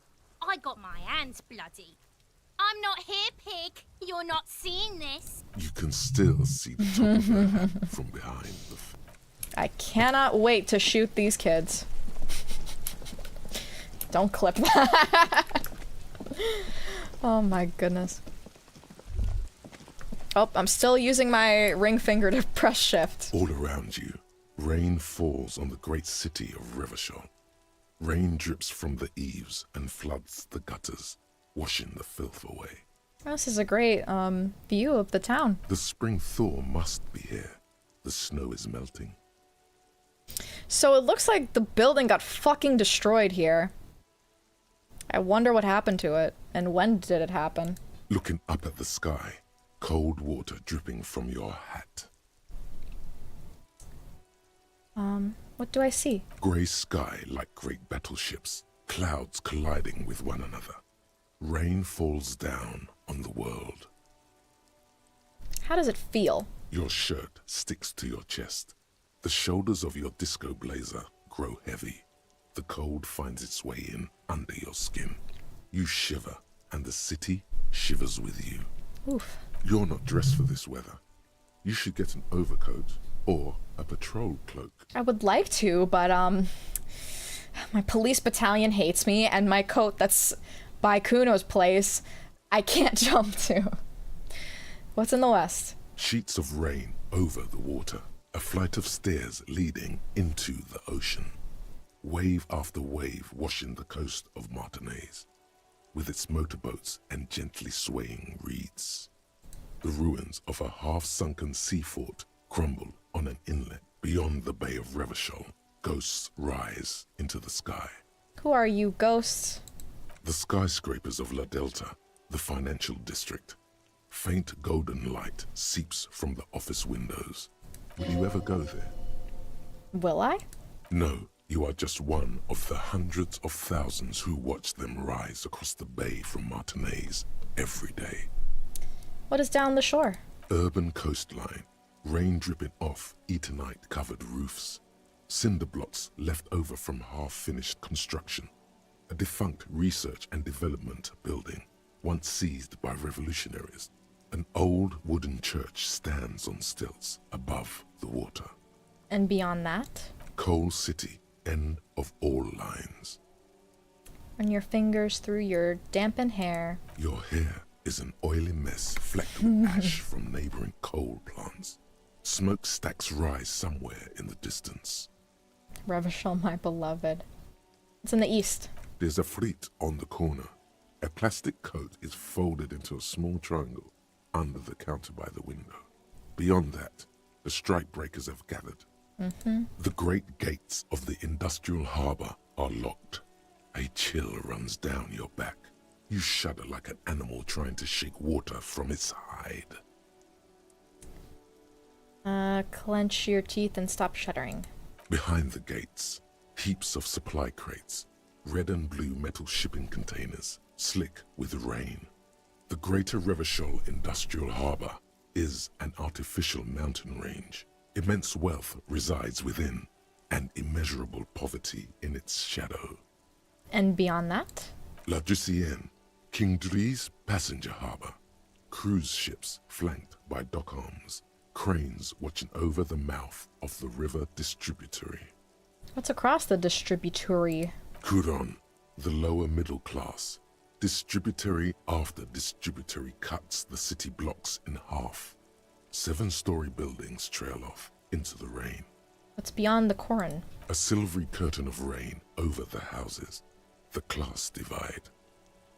What's in the north? Capeside apartments. Tower blocks crowd one another. 4.46mm bullets still lodged in their war-torn stone walls. Hallways collapse from the mortar hits of a war that was lost long ago. Clotheslines go to waste in the rain. Radios play. I'd love to see the documents they use to catalog all this information. It must be hundreds of pages long. This lore must be longer than fucking Skyrim's lore, or the Elder Scrolls in its entirety, that's for sure. And closer to where? Or closer to here? A yard. Rain falls onto the roof of a woodshed. Coal leaks into a puddle beneath a dead man's feet. He swings from a tree, bloated. Droplets of rain slip from his cold cheeks. And being beaten mercilessly by Kuno's stones. What's in the south? A traffic jam. Rain thrumming on the roofs of motor vehicles. Inside, drivers watch water streaming down their windshields. The statue of a king shudders. He too is cold. The canal bridge has been raised. It's on the other side. The road ascends. A raised motorway loops above the ghetto. Beneath its concrete columns, a sea of rooftops, woodwork, and tar stretches northward. 4-story buildings as far as the rain can fall. The snows melt in Jamrock. Where the hood at? Oh my god. Sure. Have a brother in the cut. Where the hood at? What? Huh? Why am I not there? To be in Martinez, where no one goes, at the runoff point of a long-forgotten canal, in the whitest part of town, in the shadow of the day the revolution fell. What am I doing here? Standing in the rain, looking north, where Jamrock Rock City stretches inland. Shudder, look further. In the rain-swept distance, above the rooftops of Jamrock, a repurposed silk mill stands perched above the motorway exit. Precinct 41 hunches in the rain. Your vision blurs. You wipe your face with your hand. The rain stings your eyes, making you look up and blink. What's above? Coalition-era statics hang like apparitions under the cloud cover. Way up there, where rain forms, rotors flutter silently. Your sight clears. Shivers, why did you go through reverse puberty for one line? Might have been a reference. I don't know. I don't get the reference. Motherfucker. This rain will not let up anytime soon. You should get a raincoat. There's a freight to the east. They sell them there. Oh. Well, we surely have enough money for that. Wait, we can also buy stuff at the drugstore. I didn't think about that. I'm kind of more interested in buying other things that we need than paying off my debt. Have we been inside of this one? Oh yeah, this is this is the hotel or motel we came out of. All right. Let's go talk to our good friend, the librarian. And I hope she doesn't yell at us. You broke down the back door, the wards, the door. It's all gone now. Dark psychic energy leeching onto my shop. Sometimes it's necessary to resort to extreme measures. I suppose it's all over now. I guess there's no escape. To what? What are you talking about? It's just a door. Just a door? This place is cursed, detective. They don't call it the doomed commercial area for nothing. Just look at the sheer amount of companies that have failed in this house. I guess that would be a pretty solid worry for her, considering how much she cares about this business. I hope you're happy now. Happy that you've ruined everything. I am. Now that you've broken the door, the curse is coming to get me as well. I really hope it does. I'm sorry, I didn't know about the curse. That's a lie, I did. Curse, but I thought the curse wasn't real. Oh yeah. Fuck you. Of course you didn't. You're nothing but a policeman. All right. You know what? I'm willing to let you investigate the doomed commercial area. We are set on the path. There's little else to do. I've already done that. But before we go on, tell me, did you encounter the malignant entity? What? Of course, the entity. I didn't see her, but I sensed her presence. You did? Then it has to be true. I've suspected that this woman-shaped energy must be connected to the curse ever since I first saw her. Did you see that she lives inside the chimney? The sorry. You mean the chimney that's part of the central furnace? Her voice is coming from there. Yes, I've heard that. It's enormous. She has barricaded herself behind some metal security curtains upstairs. God knows what she's doing there. Some unnatural magic, I assume. You should go find the entity and ask what happened to all the companies in the building. And do return to me after you've talked to it. I'm quite anxious to know what she has to say about the curse. If you're really interested in cracking this mystery, then we should go back to the furnace. Maybe you could yell into it or something. Make some noise. You'll think of something. You always do. Sounds like a plan. It's cool. The lieutenant's interested in solving this mystery, too. I had a few more questions about the curse. Okay, but please, only a few questions. You wouldn't want to disturb the spirits. How does the curse manifest itself? The curse is so much worse than you could imagine. It's a disease, eating at the very foundation. Shiver runs through the woman as she looks around the dimly lit store. It's the curse of financial distress, of ruin and bankruptcy. She peers at the curtains again. Didn't that curtain just move? What? Huh? Annette mentioned that the previous tenants have experienced some financial troubles. It's not just that, officer. We're dealing with something supernatural here. It's the cacodemons, feeding off bad business practices and disappointing income statements. There's something wrong with this building, I can tell you. Ever since I arrived, I've sensed an eerie, lingering presence, as if I was unwanted here. Sounds familiar. Strange, I feel unwanted too. What does that mean? Truly so? Perhaps the dark energies are leeching off you. You shouldn't stay in the store too long. It may be dangerous. Does he still have the coal all over his face? I don't know. I didn't check closely. I didn't check the first time either. I probably should. The one current was preventing the curse from spreading. She's a powerful witch. Sure. Why didn't you just tell me right away it's the curse? It's not good to talk about the curse. Not in detail. The negativism. It's dangerous. Talking about the void wraiths angers them. Such wraiths may prove a formidable enemy. Suit up. With what? Have you sought help from anyone? Yes. I've contacted numerous parapsychologists and even a pair of Simonese mediators. They provided me with the wards. Only malignant entity I know of has a 2000s fashion sense and a banana on her head. I wonder who that is.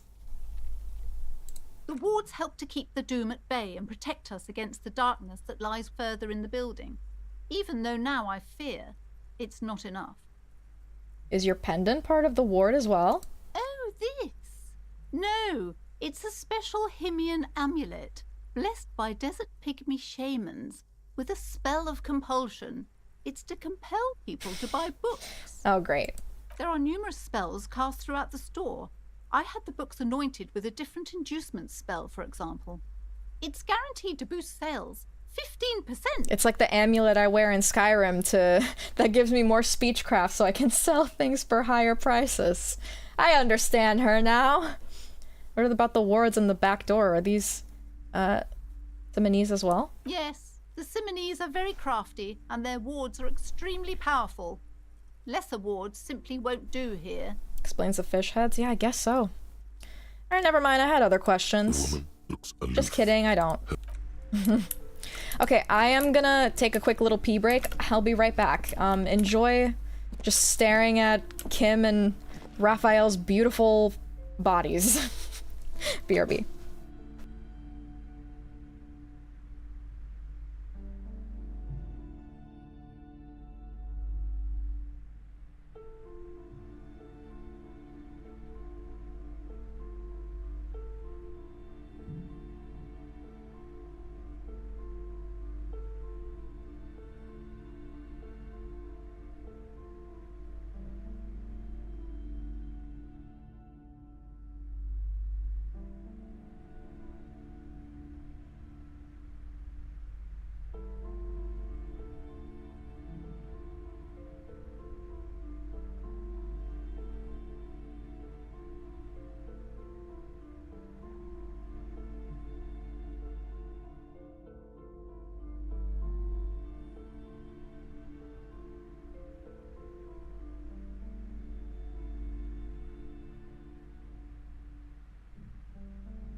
Alright, I am back. What are we talking? Are we talking about cockatoos? I do actually. I love cockatiels. They're so cute. We'll come back. Yeah. All right. We can. Is she doing okay? We can go ahead back to. Hi, back. I'm Dad. Nice to meet you. Where's the rest of the armor? Oh yeah, from the body. Get the body down. Track your badge. Victim's tattoos, your gun, lots of things to do. Oh my god, there's so much to do in this game. Oh, too much, too much. Alright, let's go yell into the void.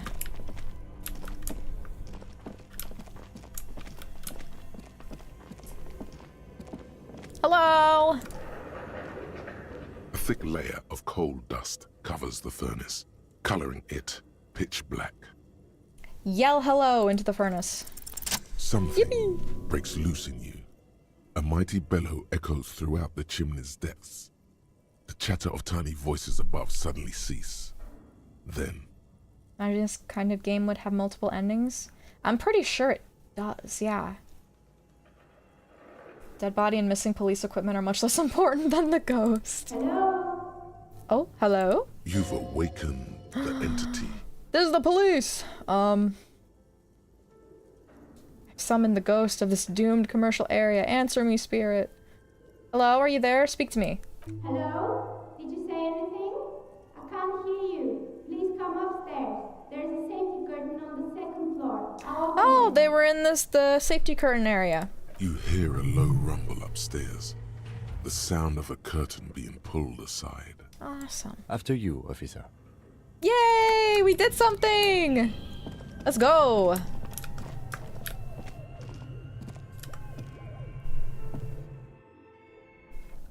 Oh, I need my flashlight. Can't see anything without my flashlight. There we go. Do we have anything to... Experience 90 out of 100. Okay, gotcha. Maybe she can give us the password. I don't know if she's related to all this. Oh, look at that. Whoa. What is all this? Trays full of dice. Oh my god, she's literally a D&D player. Candy dispenser. Repurposed to contain thousands of dice. Oh my goodness. Hello. I'm Nia. A bird-like woman sits on the throne of tools, with emerald lights shining through her hair. Did you try knocking on my window? I must have missed you. I've been listening to my Melius. She taps on her headphones. Oh wow. Yeah, I totally smashed my foot on that door. So what kind of die are you looking for? Could this be the malicious entity? Perhaps it's wise to go along with this masquerade for now. Are you asking me about dice? I'm a novelty dice maker. Tell me the name of your role-playing system and I'll make the die you need. That's why you're here, yes? Sure, yeah. As she speaks, her bone-like fingers fiddle with a ring. Her bones light, but her hands strong. This is the coolest tenant in the building, for sure. Role-playing games? You know the one made by Fortress Accident. Does that count? Sure, I like role-playing games and I need some dice. Very good. My rate is 10 real per set. Oh, that's all my Unless you money. want something really unusual. That's all my money, though. Take a look around and see if there's any particular stone you want to use. The walls around her are covered with rows of precious stones and materials. This or minerals. person means you, or no one else, absolutely no harm. She will answer freely and honestly. Fourth wall break, yeah, it's the freaking developers. What do you know about the man who was lynched behind the whirling in rags? Nothing really. I didn't know him. Who cares about the dead body? We might be dealing with a malignant entity here. This is clearly a human being. The lieutenant looks at his notebook, then the woman under the large window. Your window looks directly onto the courtyard. You're saying you didn't see or hear anything unusual last Sunday evening? I'm sorry, Detective, but as you know, I usually have my headphones on when I'm working. It shuts out most of the daily ruckus behind my window. What do you mean by daily ruckus? I'm assuming she refers to Kuno. Well, there's always something going on in the Whirling's backyard. She stops to try and come up with an example. During daytime, there are usually those kids. And lately, I've been seeing a lot of drunk workers hanging about. Must be because of the strike. She's not sorry to disappoint you. Informing on someone in a murder investigation would intrude upon her focused existence. But I never saw anyone during that fateful Sunday night, I'm afraid. And you never took your eyes off the work to look out the window? I might have, but in this case, all I would have seen is my own reflection staring back from the darkness. It's really hard to make anything out in the yard when it's dark outside.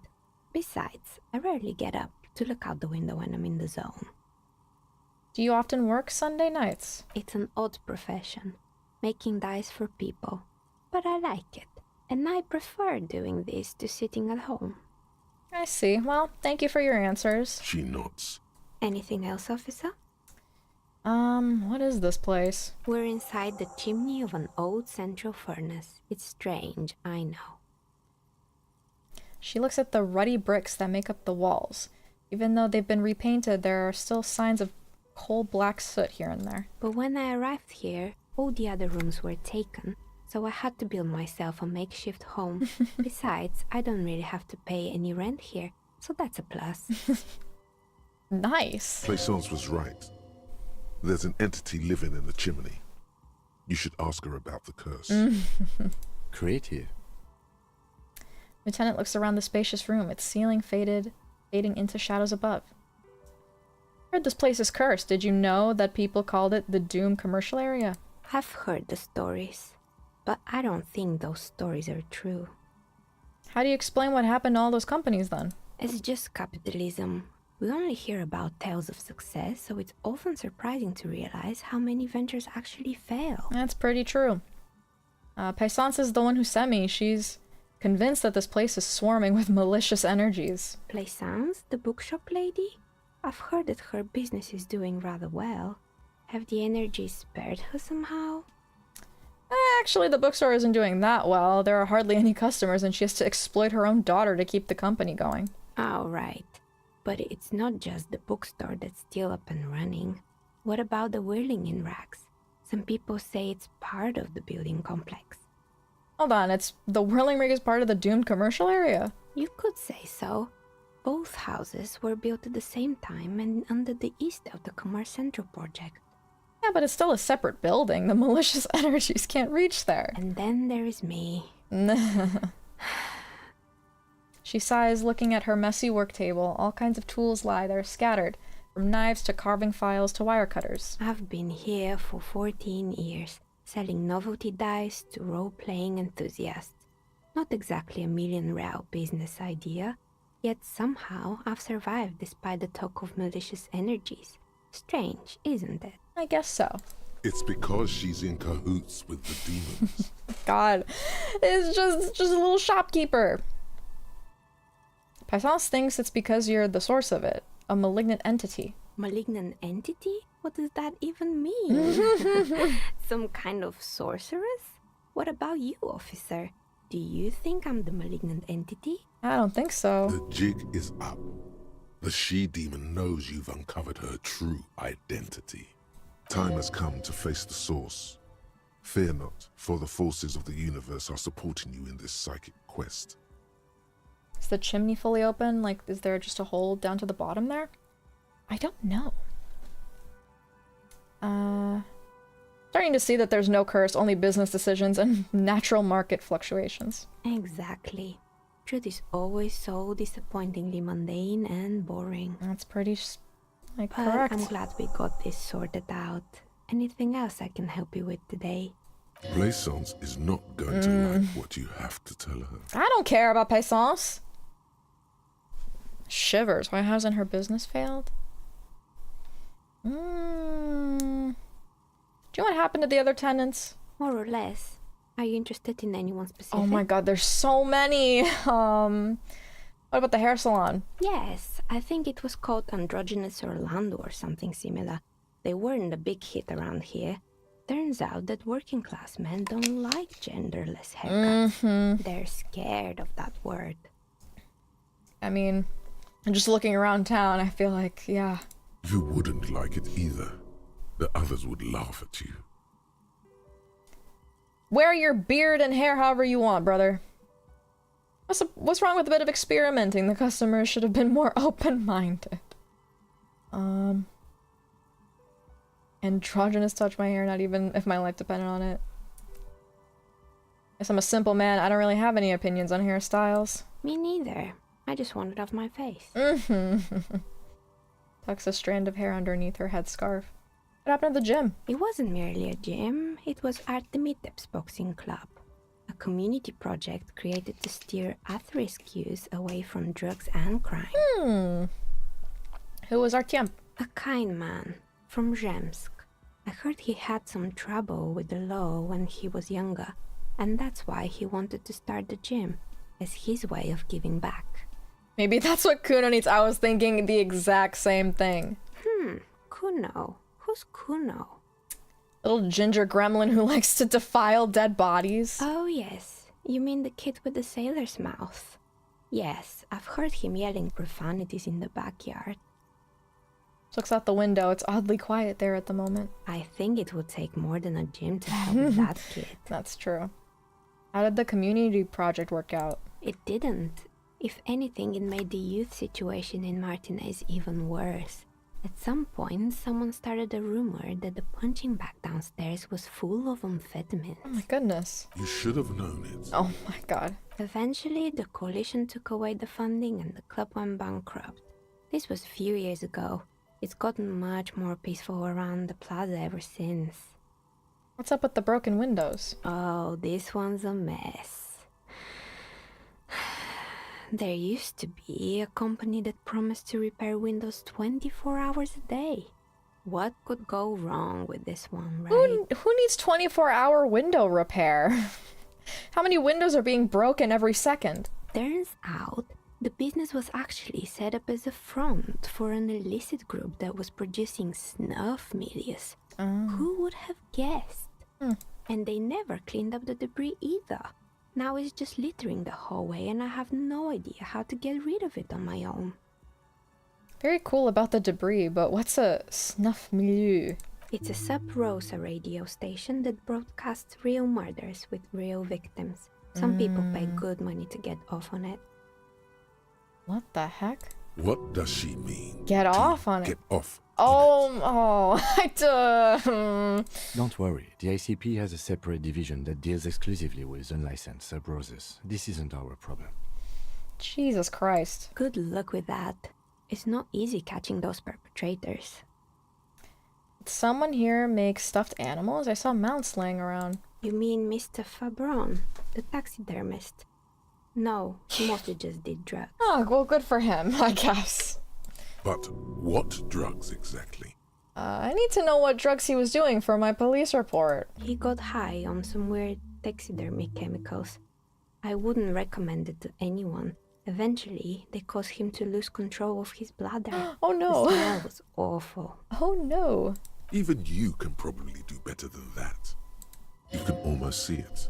A small, sickly old man, hunched behind his work desk, his pants stained with old piss, stuffing a sad, stiff-legged raccoon dog.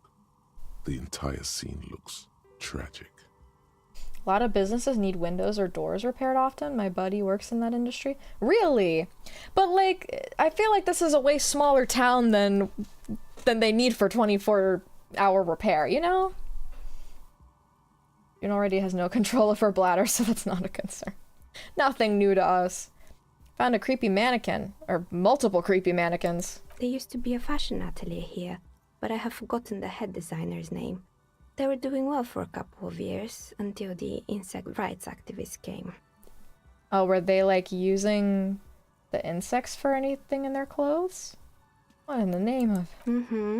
The atelier produced a certain collection that used chitin among the materials. Apparently chitin is made in the Occident, where it's extracted from beetle wings.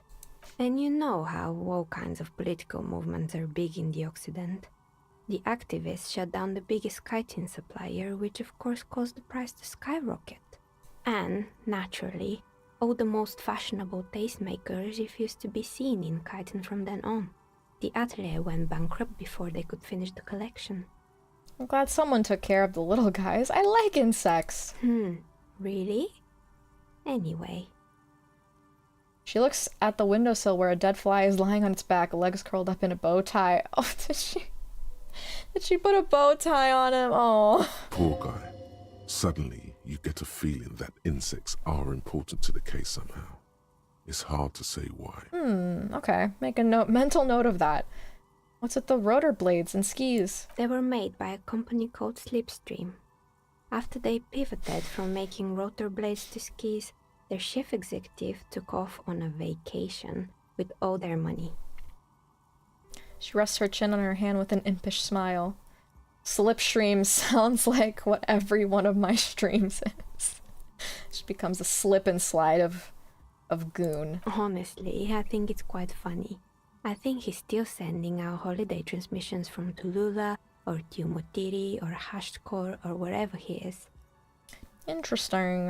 What do these transmissions say? The usual, I imagine. That he's been thinking up all kinds of new business plans and can't wait to get started on them just as soon as he returns. Smile widens before she sees the lieutenant's face behind you. Men like that are a curse. Oof. Sure, but Slipstream is history now. All their remaining assets got seized by the bailiffs in 47. Slipstream CEO is several decades ahead of the Bali Sigma CEO grind set. Oh boy. I have no idea why those skis and blades are still lying around in the house. Not much use now, I guess. It's how they got the dead body up on the tree. It was a giant beetle. Sure. I found a strange machine. Fortress Accident, the radio game studio. She closes her eyes at some of remnant of memory lights up on her face. She liked them. Oh. They were an interesting bunch. We talked about role-playing systems every now and then.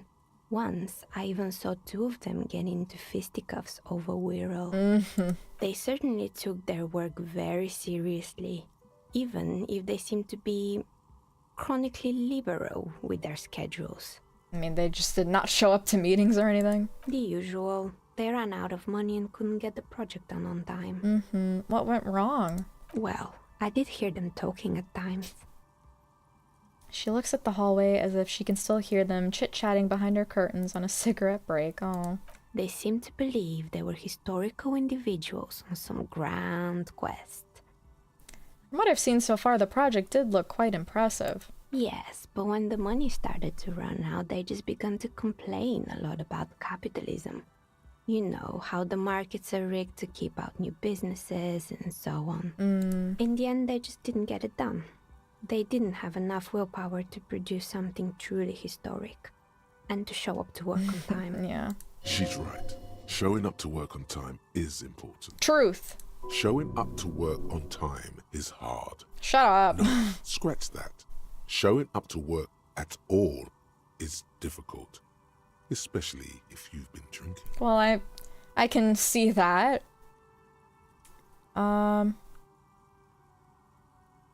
Well, that's too bad. I would have supported them. The project looked great. Not the wisest decision. You would have lost all your savings. Yeah, that's true. Tosses a pair of dice on the table. One of them stops near the edge of the metallic desk. The result is 1. Yep. On a 20-sided die. The dice is black and filled with little silvery flakes, like snowfall. Cute. Anything else? A terrifying taxidermied bear in the cellar. Oh boy, the fabled Revachol ICT. You're in for a treat here.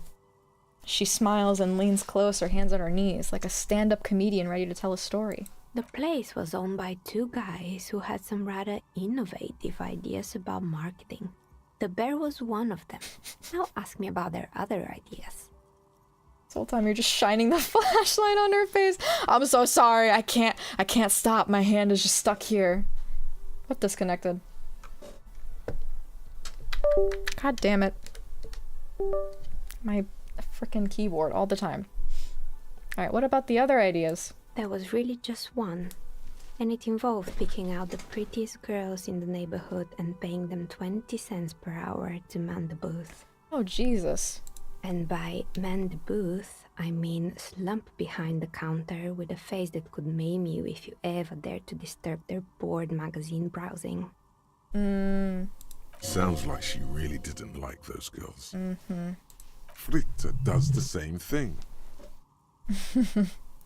I know a girl just like that. She works in Fritta as a cashier and she's not particularly friendly. Employing soaky teenage girls is a widespread practice, yes. Unfortunately, they always come in packs. I'm talking about acne-ridden girlfriends and gorilla-like boyfriends loitering near the shop. At least that's what happened with Ravenshaw ICT. And they already had the bear. Closes her eyes as if to remember something painful. What about the bear? The bear. She repeats, pressing thumbs into her temples like trying to suppress a headache. It didn't work out. Of course not. The bear was terrifying. No one wants ice cream guarded by a hostile apex predator. To make matters worse, the fridge didn't work too well either, and half the ice cream came out malformed and partially melted.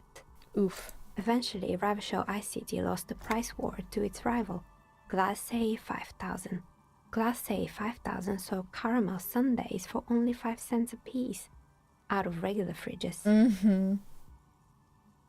It's the market doing its job. Sure, the bear was doing its best. I killed the bear. You did what? She rolls her swivel chair an inch closer to you, unsure whether she heard you right. I had to kill the bear to become a bear. I unplugged the fridge to help Revachel ICT cut their losses. Of course they left it plugged in. Even in death, the bear is costing them money. The taxidermist who made it said it was his vision beast. He said he met his vision beast while high on desiccants. He called it Megatherian. Oh, goodness. Scary, but cool. Very cool, but I don't want to hear about bears anymore. Megatherian. Megatherian. A mega wild beast. What's a mega wild beast? It's an imaginary beast that guides you through life by telling you to do more drugs, mostly.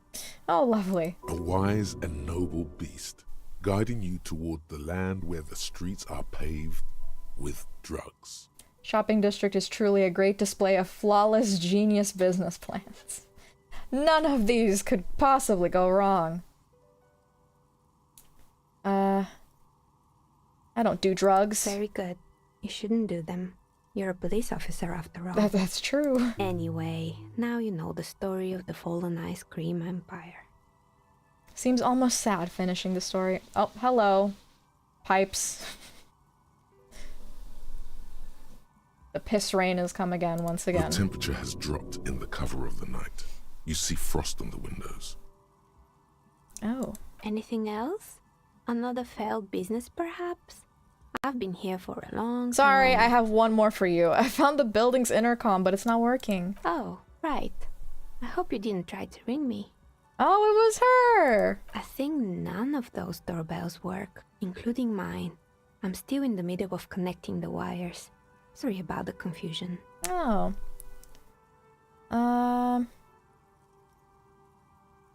East Delta Pinball? Strange thing happened when I tried calling a company named Slipstream. Someone answered, yeah. It can't be true. They don't work here anymore. They've been gone for years. Well, then who answered? Are you sure it was Slipstream SEA? Was it a woman? Maybe it was Plaisance from the bookstore. No, because Plaisance answered a different intercom. First, it wasn't Plaisance. I know her and would have recognized her voice. Oh, right. But did this person say anything? She said she was from Tricentennial Electrics. Tricentennial Electrics? There's a moment before she recognizes the name. It used to be a major electric company 100 years ago. Are you sure it wasn't just some kids playing a prank on you? No, it was something else. It was eerie. No, it was something else, something eerie. Pranks can be eerie. She looks as if she's still convinced there's nothing to be worried about. Oh, the kids these days. We were just one of them, and now they're terrorizing us. No solidarity. I was wondering about the whirling in rags. Is it part of the same building? Didn't we talk about this already? Telling me the doorbell with the empty name card was yours? That's right. I haven't even written my name there. As I said, it's quite useless right now. It doesn't work yet. I saw a name, East Delta Pinball, on the doorbell. Right. It used to be a gaming arcade. This is an ancient failure. Before my time. I'm not surprised, however. Wait, that was really a ghost? What?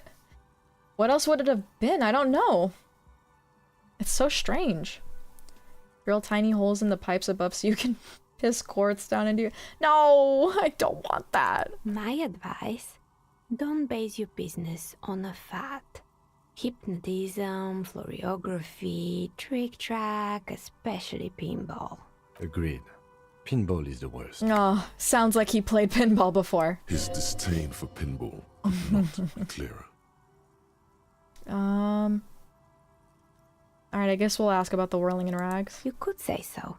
Both houses were built at the same time and under the East Delta Commerce Center project. That explains why you can call the whirling from the intercom, albeit I doubt that anyone responds. If the whirling is part of the same building, then it's part of the doomed commercial area. The darkness of this place is there, too. I have a few more questions about the building. Sure, I'm listening. Actually, no. Good. That's not true. I hope it clarified things a bit. What else? How did you become a dice maker? How did I become one? It was a business decision. I was a regular jeweler at first, but that's an unfocused field with too much competition. Some of my friends were role players.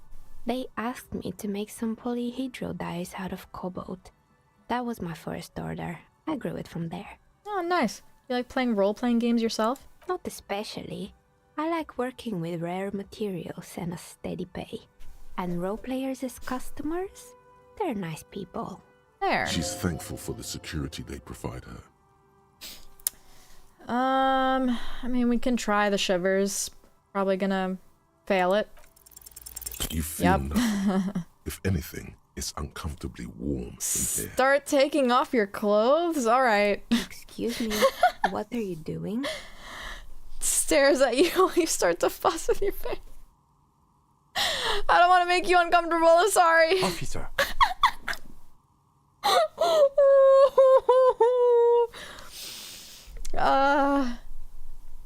Never mind, that's a terrible idea. I'm just trying to lower my body temperature. And why would you do that? That's just part of the special technique I have. And what technique is that? Sometimes I get these feelings. Miss, I apologize for my colleague's behavior. He's still recovering from an unusual medical episode. Officer, this isn't how mature adults deal with their feelings. I want to be cold. Now you feel something. There it goes. Cold damp of shame washing over you. No, it's not like that. It feels like wind, or I don't know. And then the air tells me things. Alright, can we just please forget this ever happened? Gladly. Sorry! That was worth it. Oh, goodness gracious. Oh, we can level up, though. I want to see what we should maybe prioritize for our roles. Alright, well, nice meeting you. I'm sorry I tried to get naked in front of you.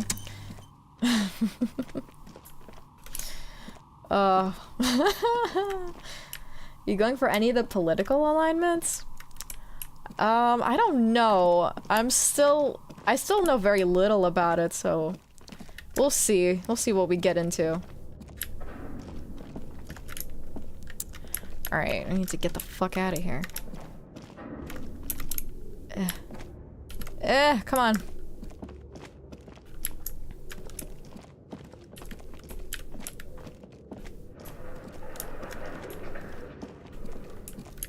Woohoo!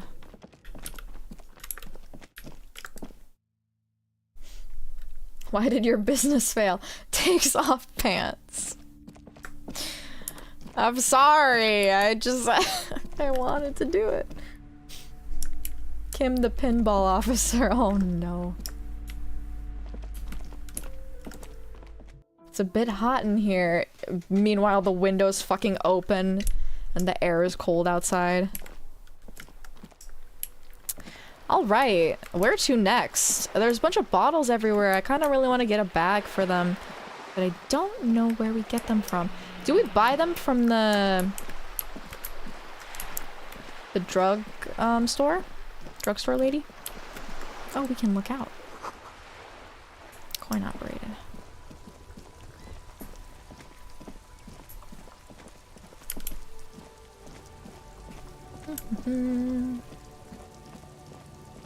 Rolling in rags. Fuck you, you stupid racist pig. Into the drugstore.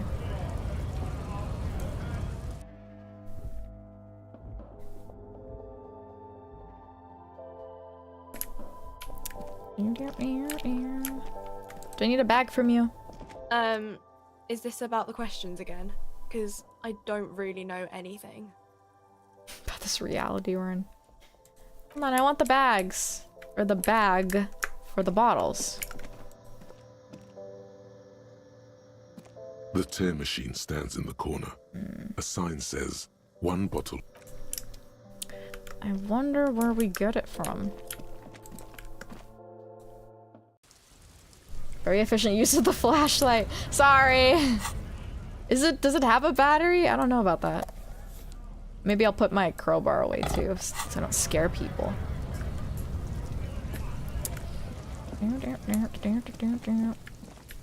Oh, we should also report back to Paisam so can let her know that there's no fucking ghost lady, alright? Chill.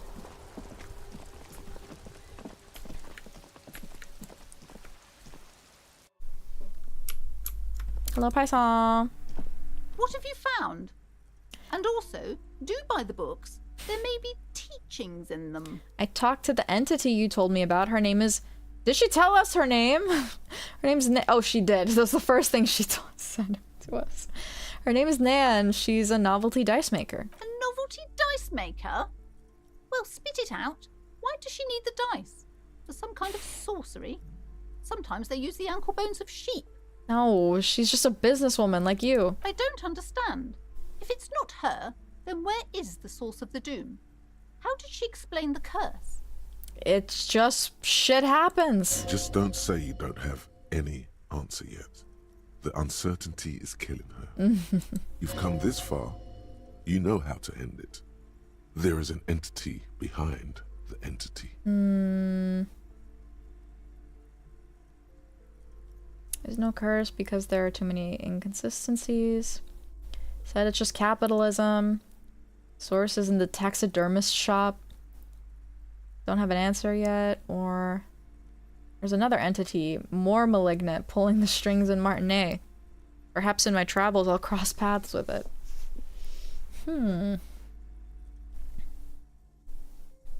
Bit more things to do, like play Monopoly with the boyfriend.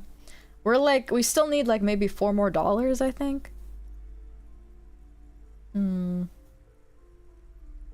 Another entity, more malignant. A third order presence, yes.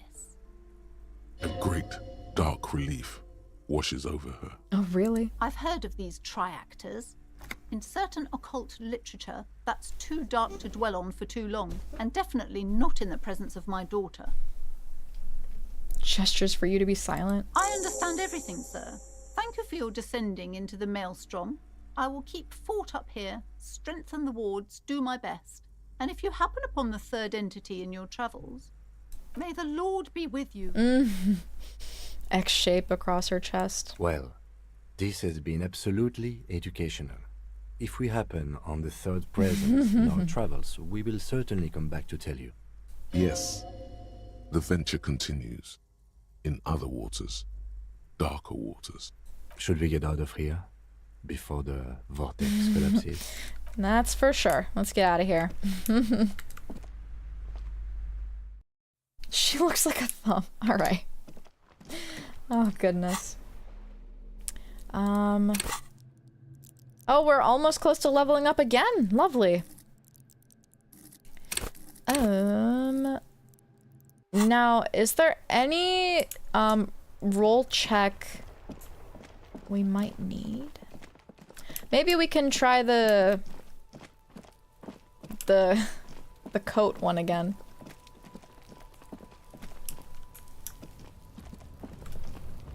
What is that?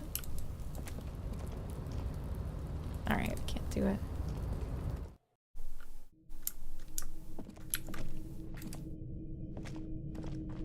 Go up the ladder. Hopefully the coat has your gun. It might have our badge.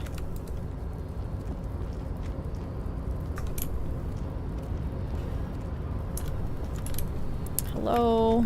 Please go where I need you to go. How do I get up there? Please! Environmental world building, please tell me how to get up there.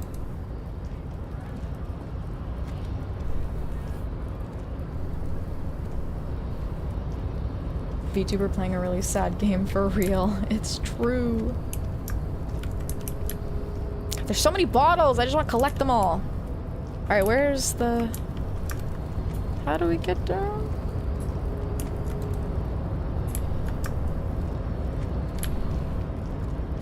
Oh, there we go. Wait, how do I get to the... Do I just jump down? Come on! Help! Help me! Help me get to my coat!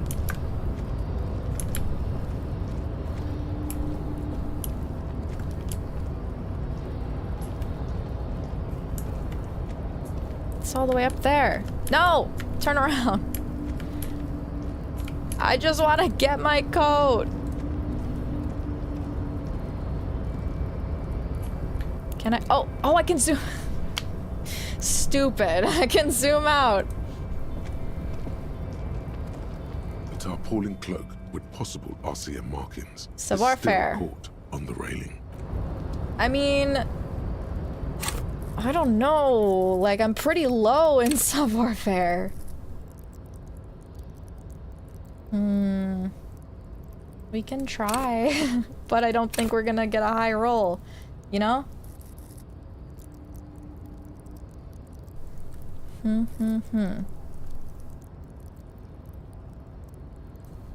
Or we could save it for something else. Far too many skill points on savoir-faire to get my coat back. Alright, I agree with that. If only I had worked out a little more. Let's just get the heck out of here.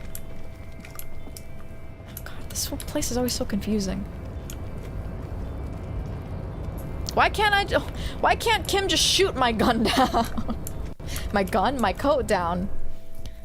Just shoot it down. I'm sure eventually you're gonna tear out the fabric.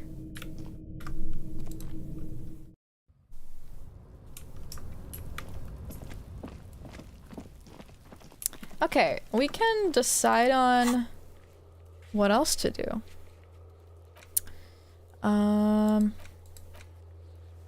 Get a reality lowdown. Lena encouraged you to ask others to explain the world to you in greater detail.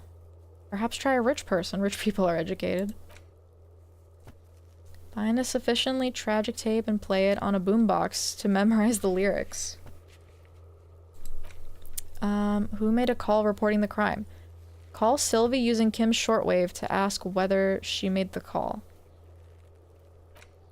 Ask around about the tattoo's possible meaning. Track down your badge. Cigarettes.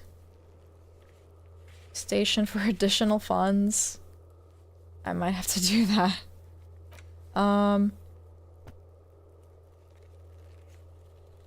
Join him on the Whirling Rings balcony after 22 when you're calling it a day. Oh my god, we're gonna have sex with Kim. It's gonna be great!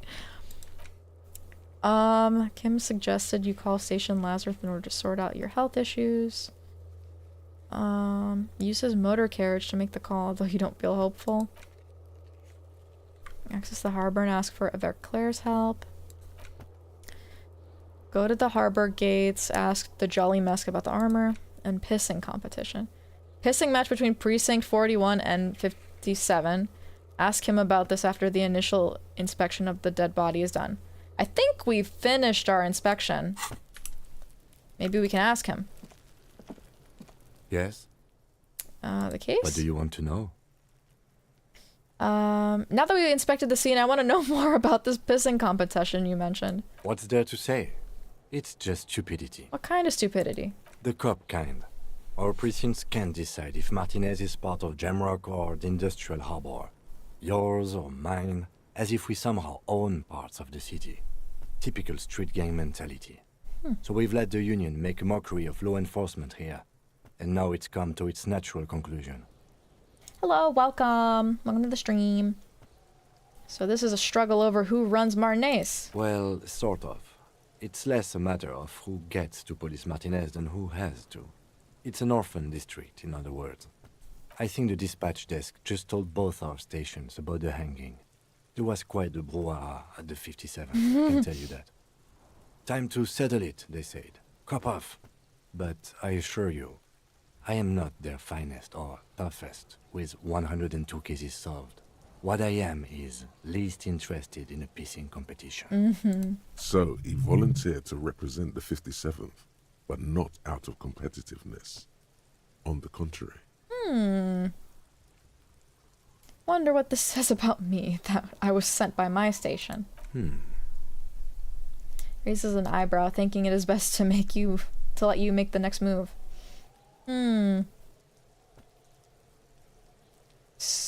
Supernatural abilities. Unbelievable kill count. I was sent to teach you a lesson in style. Only one conclusion: I am the finest we have, a hero cop sent to outperform you in every way imaginable. A good joke. He does not actually think it was a good joke. Yes, a joke. In truth, I only moderately humiliate and outperform you. We could use a good-mannered cop-off, don't you agree? No intention to compete with you. Of course it's a joke. Look at me. How could I compete with you? You probably have a ton of cases solved. Could use a good-mannered cop-off, don't you agree? If it helps you work better, okay. See it as competition. But don't expect me to. Now, was there anything else you wanted to ask about the competition? If not, we should move. What's so special about Martinez? Martinez? Nothing. It's just a puddle at the end of some drain pipe. No one cares about this place. They care about sports. Most of our colleagues don't even know how to get here. North of the interchange doesn't exist. A tremble comes over you. Another after effect of ethanol poisoning, perhaps. Feels like leaves do when they rustle in the breeze, somewhere far away, below the turbine. The 41st and the 57th. The lieutenant was right. It's not about who gets what's north. It's about who doesn't. So you volunteered to spoil it? Yes. I'm an unrepentant spoil sport. Little spoil sport. Alright, that's enough of the competition then. Yes, it's a wholly pointless matter. Forget I ever mentioned it. We got a new skill point! He's actually glad it's addressed now. Why did 41st send me? Well, that's probably gonna fail. Alright. Nice. What else can we do? Oh! He's dancing! Look at him go! Look at him go! He's doing the Persona 4! He's just so cool. A selfless man in a selfish world, that he is. Alright, Could probably head to the harbor. Track down your gun. Or we could, call our, police office again. Just so they can laugh at me. Damn, baby girl, break it down. Really says a lot about how much priority Martinez gets when all the streets are still filled with craters. Yeah, like why do you care so much? Inside, you see a set of steering levers, a radio microphone, a pull-out. I pick up the radio. Precinct 57, how may I assist you? Oh, this is a different... Was it? Right, didn't we have a different person pick up the intercom? I need to connect me to a civilian, a Sylvie. She may have reported a murder. Of course. What is the number, officer? Kim, didn't Garde give you Sylvie's number? Yes, hold on. Her number is 005 1944 298. Received. Hold on, officer.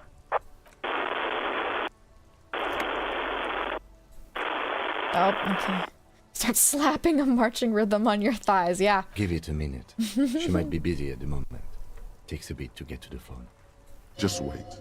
Relax. Like the sick beat we're getting. Officer, I have Sylvie Malaika on the line for you. Yes, hello? Female voice greets you through the static. It sounds like she's millions of miles away from here. Sylvie, I believe we met before. This is me, a detective from Whirling in Rags. Oh, right. Hello, officer. What can I do for you? You can hear resentment in her tone. She's not thrilled to be talking to you again. Bro. There is no resentment in her tone. She wants you to ask her out. What? No question about it. What are you talking about? Guy. Was it you who called the police? No, not me. But why didn't you call? Didn't a corpse behind your workplace bother you? What? Of course it bothered me. But I thought the union already knew about the corpse. What does union have to do with anything? No one calls the police. The union would get angry. What do you mean by that? You know, what the union says goes. People listen to them and they take care of their own, which is like everyone here. Garbage. Wait, Kim, is she speaking the truth? The union is the law around here? Legally, no. In reality, yes. Martinez is de facto policed by the dock workers union. Words are not necessary to feel the lieutenant's discontent for the situation. Tell me, why exactly did you let a corpse hang in your own backyard for weeks instead of calling us? I didn't want to get in trouble with the others. Push her further. Show her the error of her ways. No, don't push her. It sounds as if she's about to cry. No. What others? The other people who live around here. Local people. I didn't want trouble. Her voice is resigned and weak. Okay, I understand. You don't live here. You don't understand. Squealing is frowned upon here. Everything is dealt with, well, by the union, internally. Please, I just didn't want any trouble. Okay, alright. Let's calm down. Alright, I see. Don't worry about it. I understand. You do? What else can I do for you? Do you know who made the call? No, sorry. I don't. Not a lot of people have phones around here. Copper thieves take the wires. People don't have the money to have the cables put in again. They use the union's phone, or the one on the coast. It was someone else. We'll find them sooner or later, officer. It just might take a while. Okay. Alright, next question. Yeah, go on. Breakthrough imminent? For what, I wonder?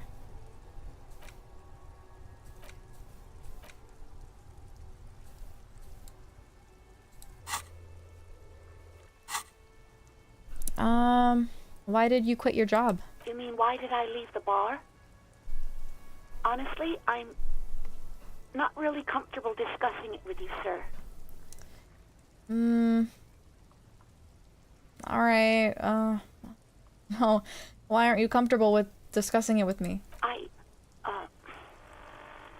Let's just say I left because I needed to get away from someone.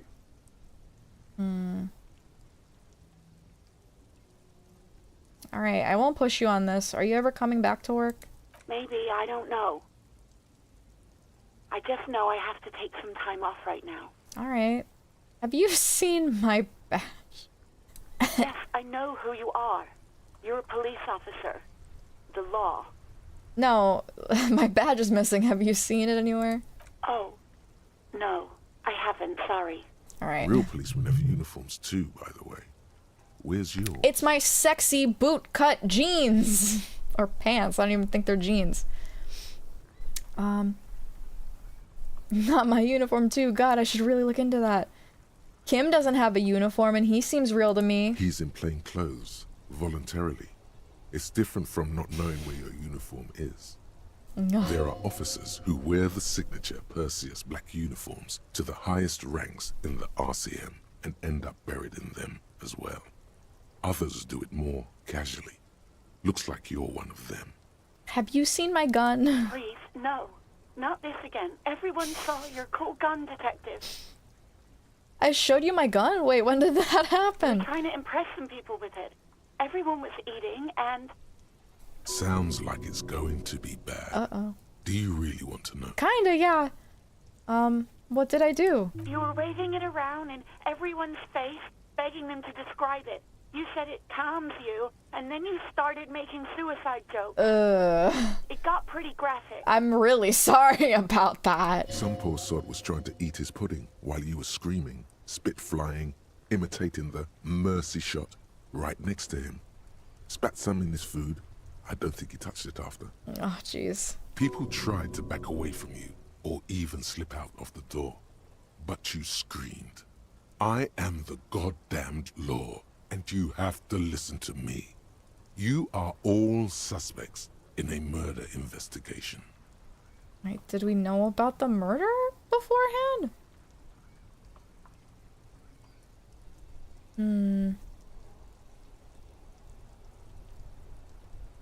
Why would I threaten to kill myself? I mean, look at this world. I would love to stay.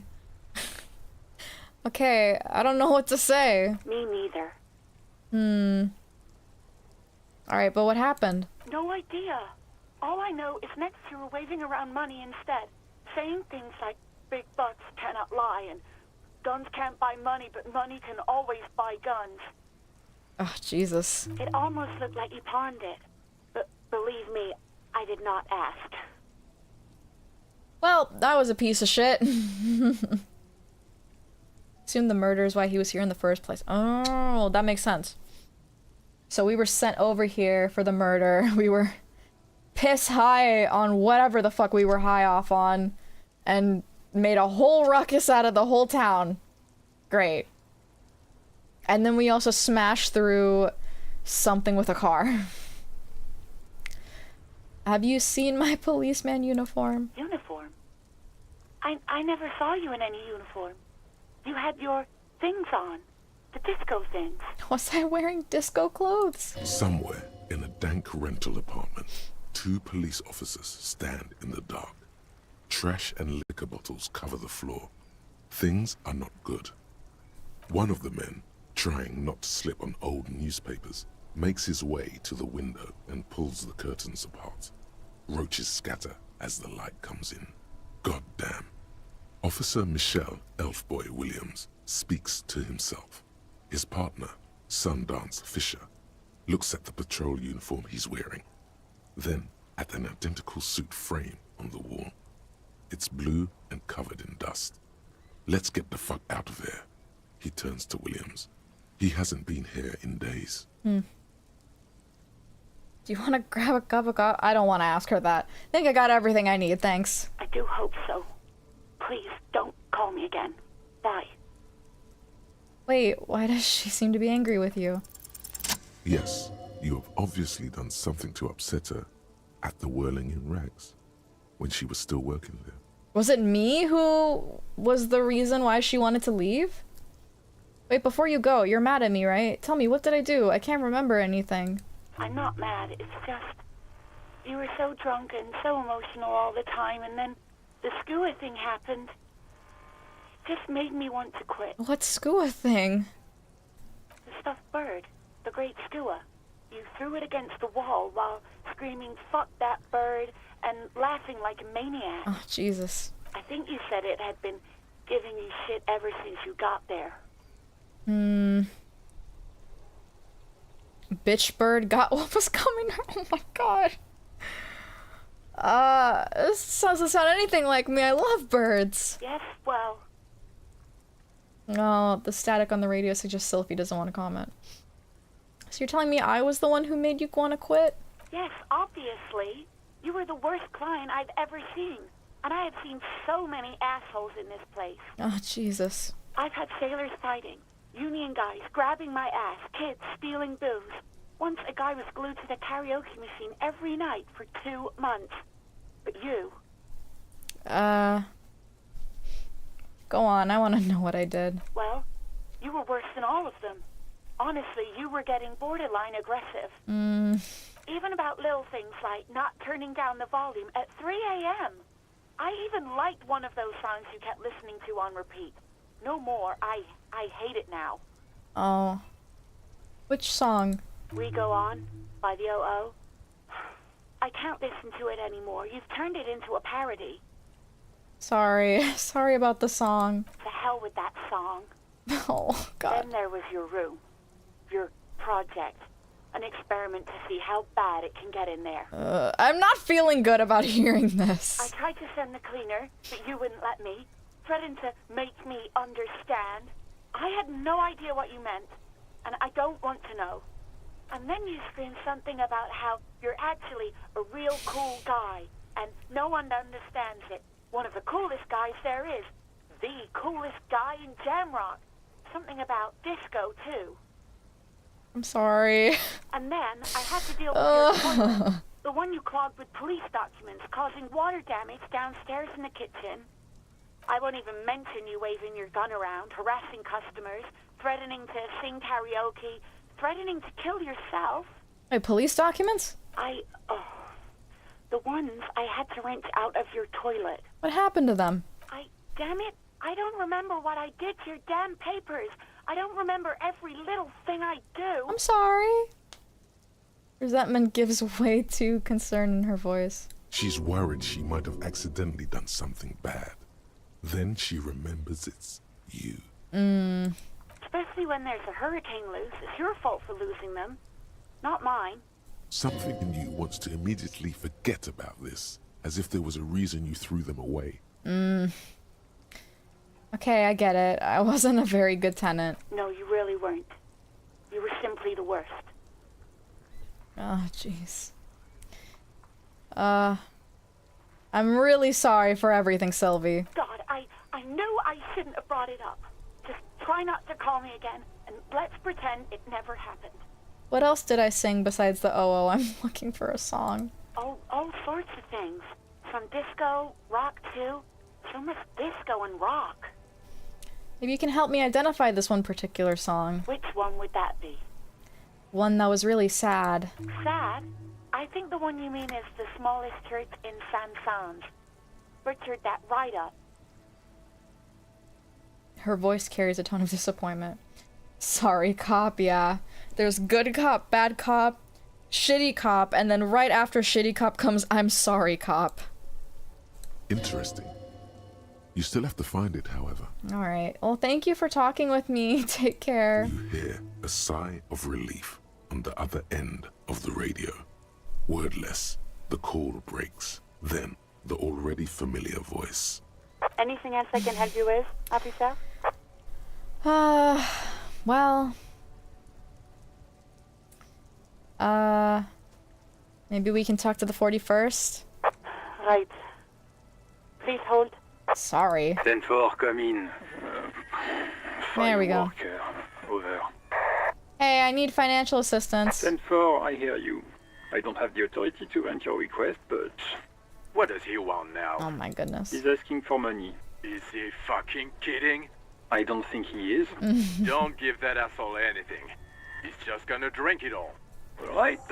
That's a negative on the additional funds, sir. Over. It's paramount to the investigation that you grant me more money. He says it's important to the case. He isn't getting a red cent. You can tell him that. Request denied, sir. Damn it. Over. Nothing is working. I don't even have a place to sleep tonight. He says he's in trouble. Doesn't have a place to sleep. Well, I guess he'd better crack the case before sundown then. Vigmar said...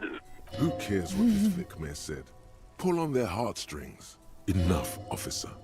This begging is below your dignity. I don't want to be here anymore. I can't do that. Alright, I hear you. No funds. Anything else, sir? Well, Roger that. 10-10, over and out. that was so worth it.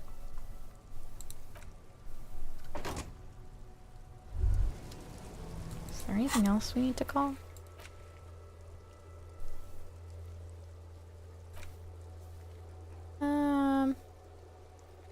Keep searching for the caller despite lacking any obvious leads. Might take some time. Alright.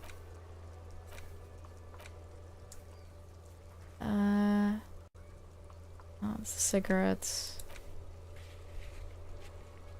I really want to talk to him after the 22nd hour, but that might take a while.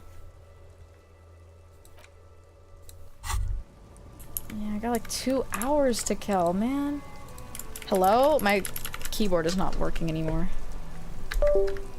Once again. I'm stuck. Hello? Oh. Anti-object task force. Oh, Jesus. Behold, the anti-object task force has assembled.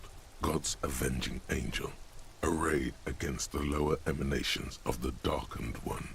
Shoe racks, tape recorders, motor carriages, and doors. So many doors. You're not just pounding it all to pieces. You're reforging the universe, from the anvil of the heavens to the worms below. Indulge in it. Be bold. Have an impact on the shape of creation. Out of the furnace of your rage. A new reality. Also, you should trash your room again. Interesting. Interesting. Well. Oh, I kind of want to get my tie back. But I don't know if we can do it. Destroy everything? No, I want to keep the mailbox alive. Alright, but I think I'll leave it here for today because I'm kind of getting a little tired and I have to go to bed so I can wake up early tomorrow. Yippee! But yeah. This was really fun. I love this game so much. It's so fun. It's so interesting. I mean, I feel like a piece of shit all the time when I'm playing this character, but I'm trying to... I don't think I can redeem him, but I kind of like the, like, characters that are really shitty people, and then I feel like with Raphael, I like the idea that one day I just kind of emerged in his body and took control of him, and I'm kind of like in the middle of all his shit, you know? And I'm just like, what? I did that? Oh my god, you know? Yes, pretty eepy. We're gonna go to bed early today. Gotta pick up the pieces, exactly. But thank you guys so much for joining me today. I was planning to also stream tomorrow. We'll see. We'll see what happens. I was gonna stream maybe tomorrow and the day after as well to make up for the 2 weeks of no streaming. But yeah, we'll see what we can do, have some more fun. And yeah. Alright. I will see you guys soon. Bye!